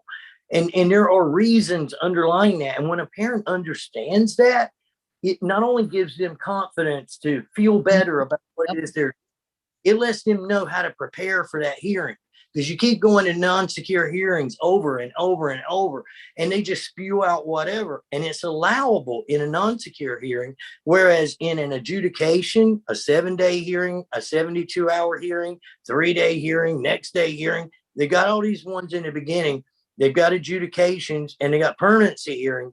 those have to use clear, cogent, convincing evidence, or they're not allowed. And you have to have evidence and testimony in those hearings, especially if you're going to change custody. Any kind of custody changes from one parent to another or from a parent to DSS in the non-secure initial need for continuing non-secure custody hearings, because those are all hearings when custody changes. And if parents knew these things, it's not that they would be lawyers, but they'd understand why it's important to prepare hard and what to prepare for in that meeting. They know why you have a PPAP meeting. They know why you have a CFT. They know the importance of educational plans and how that gets the parent back in the child's life. If there's an IEP, BIP, 504 IDEA, or an ADA case in an educational issue with the school. All of those things are things parents need to know, and it will help them to win their case instead of chasing rabbits with bloody thumbprints and award letters and arrest a judge. Fran even had citizens arrest of judges one time. And no one, she wouldn't even do it. She expected everybody else to go to jail. What coward. Okay, so here's a question for the people in chat. Do y'all have any questions for us, like as far as like case wise, if you're having an issue with your case or anything like that? Randy's extremely knowledgeable. I don't deal with law. I do my advocacy quite a bit different. Quite a bit different than how Randy does. But I mean, just in general, do you guys have any questions about anything? Like, we are here to answer any questions you have. And yeah, we're calling out the frauds. And yeah, I'm going to call him a clown. I'm going to call him names. I don't care. That's who I am. Like, you want to throw stones at me? Like, I'm going to fire back at you and tell you where you're wrong and how you're hurting people, you know. But main thing is if you guys have any questions, just ask us in the chat. Somebody, Lucinda, right? Put just a question. What is it? Now we know that the stuff David Jose teaches doesn't work. Will you start video teaching parents how to be successful? I don't know if that's a question, but. Well, I mean, Lucinda, you know where I stand on that one, but Michael's trying to find ways of how to do that.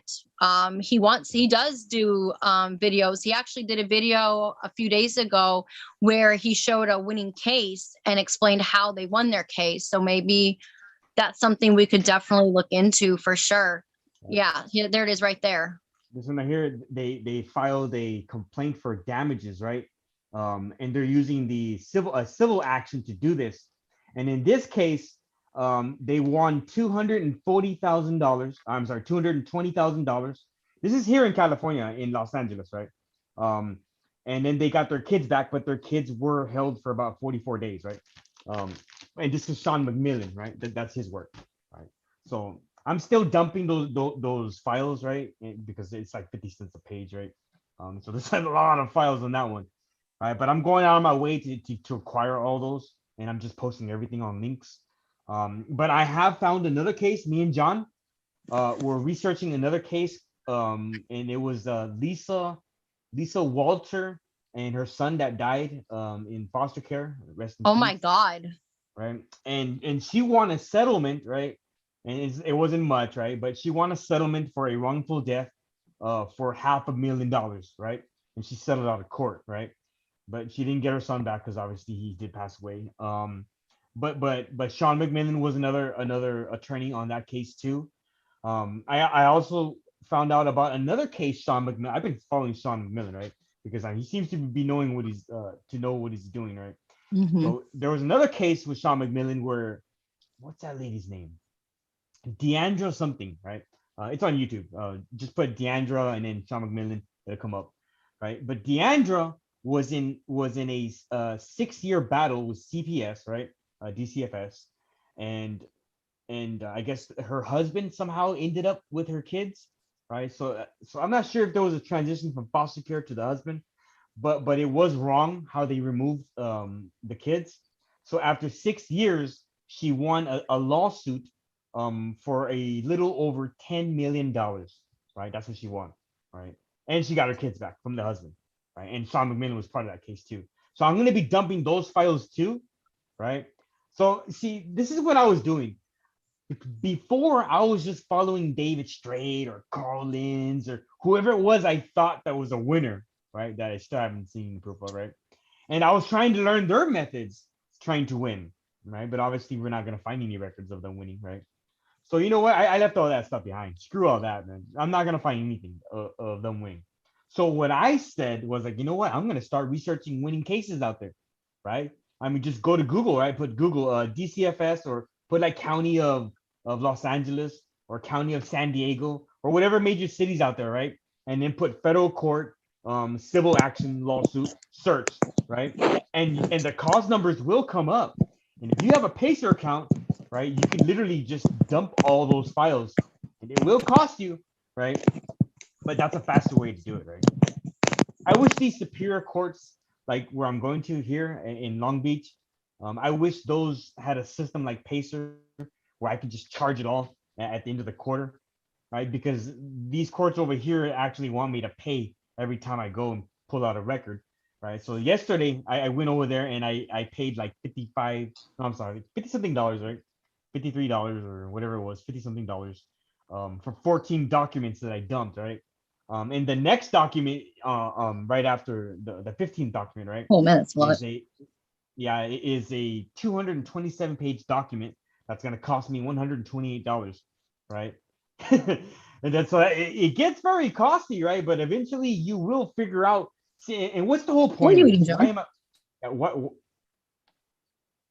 I see food. I love food. I'm a foodie. What are you eating, John? KFC with franked red hot buffalo sauce on it, and then just Rocky Road ice cream with some cereal on top. Hey, John. I'm I hate you right now. gonna go off video, but I'm here. So how many have you found so far? So far I found Lisa Walter. I got her files. I got Frank and Ola Marshall. That's this one. You can see that one. There you go. We even found PDFs of the civil procedures, the federal civil procedures, and we're even looking to our local civil procedures and our local federal civil procedures. There's a lot of civil procedures to learn. If anybody does know of a winning case out there where if they know it was in federal court, I can have those dumped tonight. Like seriously, I would charge my Pacer account. Michael, you need to put in Cherokee County NC DSS. Just put it in. This is something that I was pushing 4 years ago till now. You're going to pull cases from Hogan v. Cherokee County. You're going to see that they used what was called CVAs. It was a bogus agreement that they forced people to sign to take their kids. You're going to see one winning case after another for 200 cases plus that are going to pop. You're going to pull up Carolina Public Press articles. Mary is the writer there that we've always been in touch with Team Rev It Up. And you're going to see a massive situation. And it's because all of these cases were like Rudy's. They're void ab initio because they violated people's rights from the very beginning. And they used a custody visitation agreement that without a judge and without due process. Every case that came up in the lawsuit, these cases are 20 years old, some of them, 15 years old. Kids are aged out. The kids were adopted out, and the parents are being awarded $4 million every single time. 3 of the people there was 45 indictments, 41 of which were felony indictments. The DSS director, felony. Hold that up, Mike, because I want to see that, because I wonder if I wonder if I could use that for my case, but I don't know, because I mean, I had a lot of attorneys look at my case and they said statute limitations is up. Okay. So watch. This is for federal court. Do y'all know the location of the federal court case? Well, they're filed in North Carolina, but they were federal court cases. You just you don't even have to. North Carolina is one public because it's public interest. Because which one is it? So massive. Cherokee County, North Carolina. If you just pull it up, if you just Google Cherokee County DSS or Cherokee County NC DSS, you're going to pull up mug shots of the lawyer, the DSS director, the social worker supervisor, a shredded truck outside shredding documents. Look, that it'll show people how massive it really is. And it also shows how if you start out with unclean hands, Oh, check this one out. ab initio, it's void from the start. It doesn't matter what happened in the case. It doesn't matter that it was, years in the making. This is a that's just laying there and nobody's paying it any attention for the most part. In Asheville. One right after the other, and they're just going to keep popping. And that's what happens if you have parents out there and they truly are in a bogus case where DSS used just made up documentation that was unconstitutional and they scared a parent into signing it. They're going to lose eventually. And this case is going to set a precedent for everywhere. That's what I'm telling you. This is going to be a bigger case than what people already been. I think 3 suits settled for $4 million apiece. 3 of them back to back to back to back. Once long, that right there, that letter, there's all kinds of stuff in there where Roy Cooper, our attorney general at the time, now our governor, had said these things are unconstitutional. You can't use these CVA. And I got news for you. Wake County, North Carolina, where Raleigh is, they're using the same thing, but they're calling a memorandum of agreement. And they're forcing people to sign those memorandum of agreement. And by doing so, they're not getting any due process. By not getting due process, the cases are void ab initio. You're going to see it start to pop all over North Carolina. And once lawyers see a way to make money by suing, they're going to find a way into these cases, and they won't be so hard to find an attorney because the attorney's going to look for you.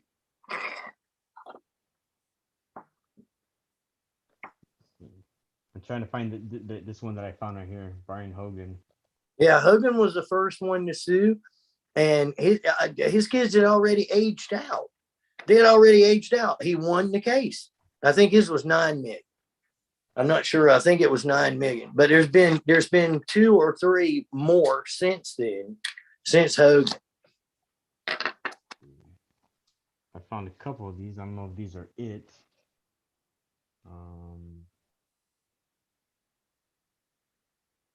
So what are grounds for parents to do this? And their rights were violated. That's what it is. It's a violation under 1983. What it is a violation under color of law, meaning that someone was acting as though they were lawfully doing their duty. They were discharging their duty lawfully, but they weren't, and they weren't using due process, and they violated the constitutional rights of the parent, the child, whoever in the case. That means it's a 1983 action. That's your cause of action. They can do a lot with all this. That definitely sets, the record and gives hope to a lot of people. But what if a parent's rights are wrongfully terminated? Would that just be a motion to vacate for fraud upon the court? Whole thing, yeah, it doesn't matter that it's fraud upon the court. Did they violate your rights? And here's the issue. If you file one of these lawsuits, you're going to get a Rule 12B 1 through 6, failure to state a cause, or they have sovereign immunity, they have whatever. You're going to get hit with that motion to dismiss. If you can get past the motion to dismiss, that's the key to winning the federal lawsuit. It's just very hard to get past there. But if you can show they were acting outside of their scope of duty, they were violating your constitutionally protected rights, and they gave you no due process, then you have a 1983 class action or a 1983 cause of action. And that's what John needs. He needs a cause of action that will survive the motion to dismiss, because their lawyers are going to fire back with all kinds of case law saying that they have sovereign immunity, prosecutorial immunity, Right. Judicial immunity, quasi-judicial immunity, and they're going to hit you with all these immunities, meaning it doesn't matter if we did wrong, we have immunity. So you have to find other cases that match your case, and this is a big one. is the Cherokee County case, because they've been doing this over 20 years and everybody there thought it was okay. They thought it was okay just to have people sign, parents to sign away rights. And then they basically, they had no court proceeding, had no due process whatsoever. And then they took. I found it. Threat of doing that. They had to sign these things. Wake County's doing it with memorandums of agreement right now. I've seen them. I got them. So if I click right here, this is that case that it's this one here, where Brian Hogan won. What is it? He won several millions. Yeah. Watch. These are his cases. These are his files. But then the county having to cough up another 3.5 million or so. And I'm not sure why the insurance company's so quick to settle for the 450. I guess that's what they're on the hook for. But the county knows that they've done. I mean, some of these kids are a lot of files. Wow. It's 150 something. So that cost me 240 right here. So let's see if we can see. I want to find the one where they won, where they're actually issuing. There's several. There's 3 or 4 just in that one county, because they kept doing the same thing over and over. So you're going to see the lawsuits look identical because the lawyers are just going to copy the previous lawsuit. It's not no sense in reinventing the wheel when you have a case just like yours in the county is just like yours. You file the same recipe, and you know exactly what's going to happen, because waiting to settle these cases. And I think there was, there's 200 or more of these particular cases, and they're hideous. But Cherokee County DSS, and it's a horrible thing for the parents, but at least they're going to get paid. That's going to give back time. And the fact that they lost their children, they lost their parental rights, that's not going to get that back. But $4 or $5 million to help you overcome a lot, as far as creating a scholarship fund for your child and giving them a nice house and trying to get on with your lives. And that's what they're doing. They're settling every one of them. And some, I think, are even jury verdicts for $4 million. Seems like $4 million per child is what's happening. It'd be an interesting case to see, like the voluntary transcripts. That's how much they won, $1.5 million.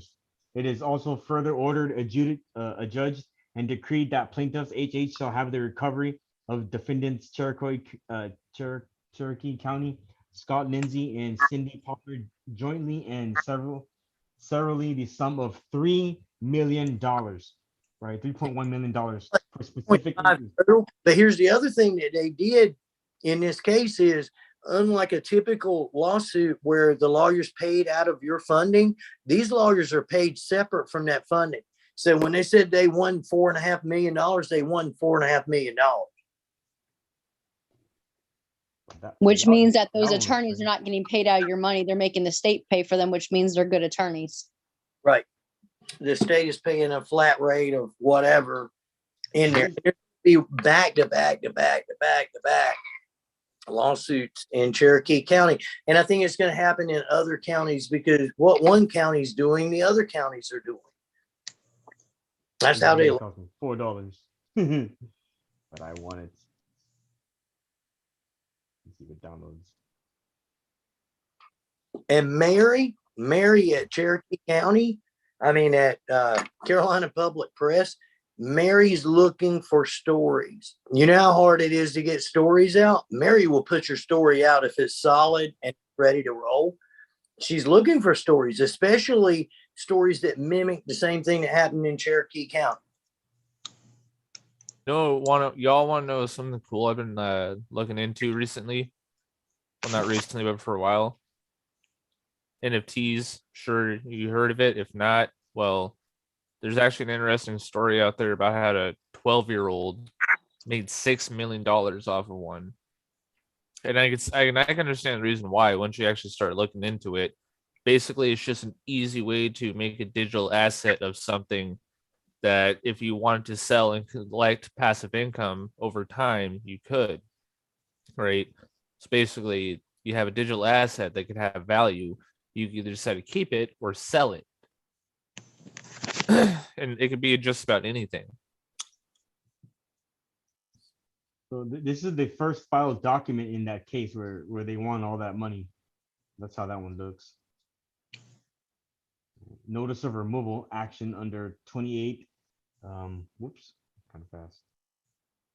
So Brian Hogan, both in his own behalf and as representative of all unnamed class members who are similarly situated, Brian Hogan as parent and next friend of HH, both her own behalf and as representative of all unnamed class members who are similarly situated. Those are the plaintiffs versus Cherokee County, County Department of Social Services. So this is the first page right here. Right. So this is what everyone can do, right? This is how I pull federal documents, right? And in this case, I mean, we just saw that there was like 100 and something, 150 something, right? So that's how you rack up a bill, right? But you know what? These are the cases that we need to study, right? So I could literally try to, I'm not saying I'm going to put the other one on pause because that's just down the street, right? But for this one like this, right? This is a winning case where they won millions of dollars. Well, shoot, it's right here. Yeah, I don't mind charging this to my pacer, right? But this is gonna take a couple hours to dump all these files, right? But this is pretty interesting though.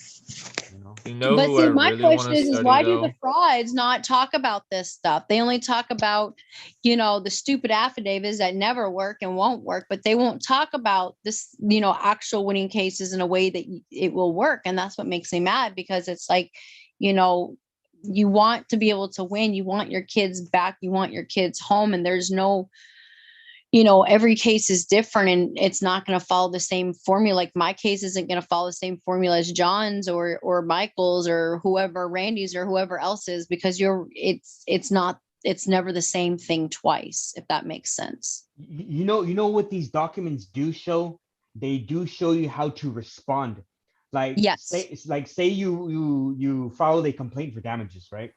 And Mhm. then they filed a motion to strike your first amended complaint, right? How would you know how to respond to that, right? Well, studying these documents, you could see what other attorneys did, right? So that's how I'm trying to look at it, right? Like you get the basic concept of how to write a document, right? Right. Of course, I would really recommend somebody study for a good while, right? Because don't expect that you're just gonna see one of these documents and copy it and just throw it in court without No. even being able to stand on it. You know what I mean?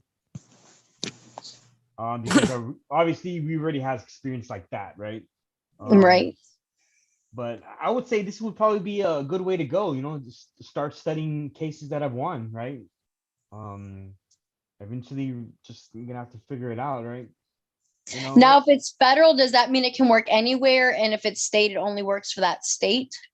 Well, I it's want to. just certain things like that are really key to look into is like case law, certain rules and procedures, right? You can start looking into those, right? But basically, it's just a basic fun way to just like you see what the pros did, right? All right, well, now I have a good idea of what I need to look into and how to do it. What I'm seeing is that these attorneys, they're starting their lawsuits in state court, right? And when I say state court, like let me give an example, like Sean McMillan, right? In this case where he won $220,000, right, for his clients. Okay, he filed this in the Superior Court of California, and it was titled a complaint for damages. Okay, and that's how he started it off, right? This is where the grandparents had their kids removed for about 44 days or 40 something days.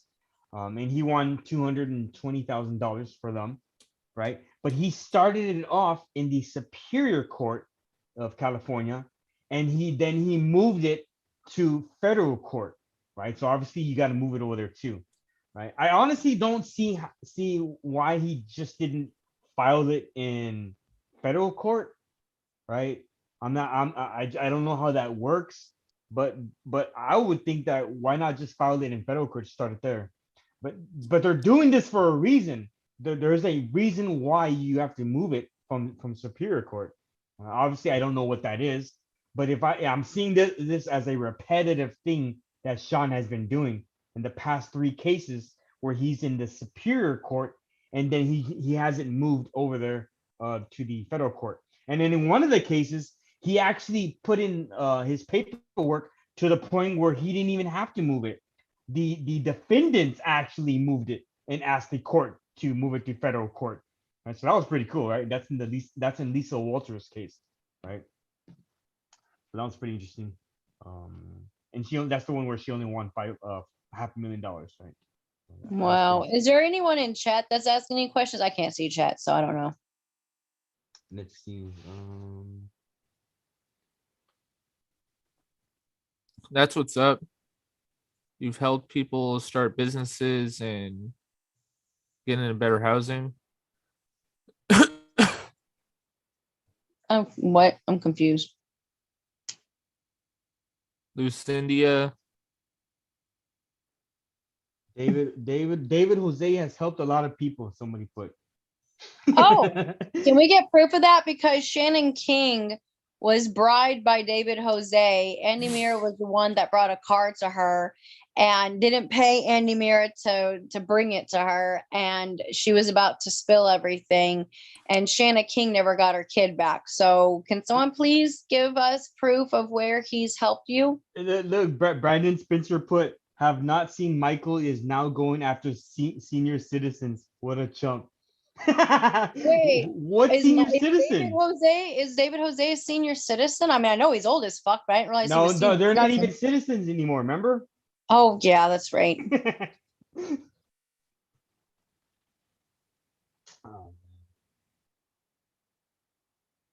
All right, David Jose, you're completely delusional as usual. What is David Jose a senior citizen? I mean, I know he's old as fuck, but I didn't realize Boy, she's really still going. Whoa. Oh, yeah.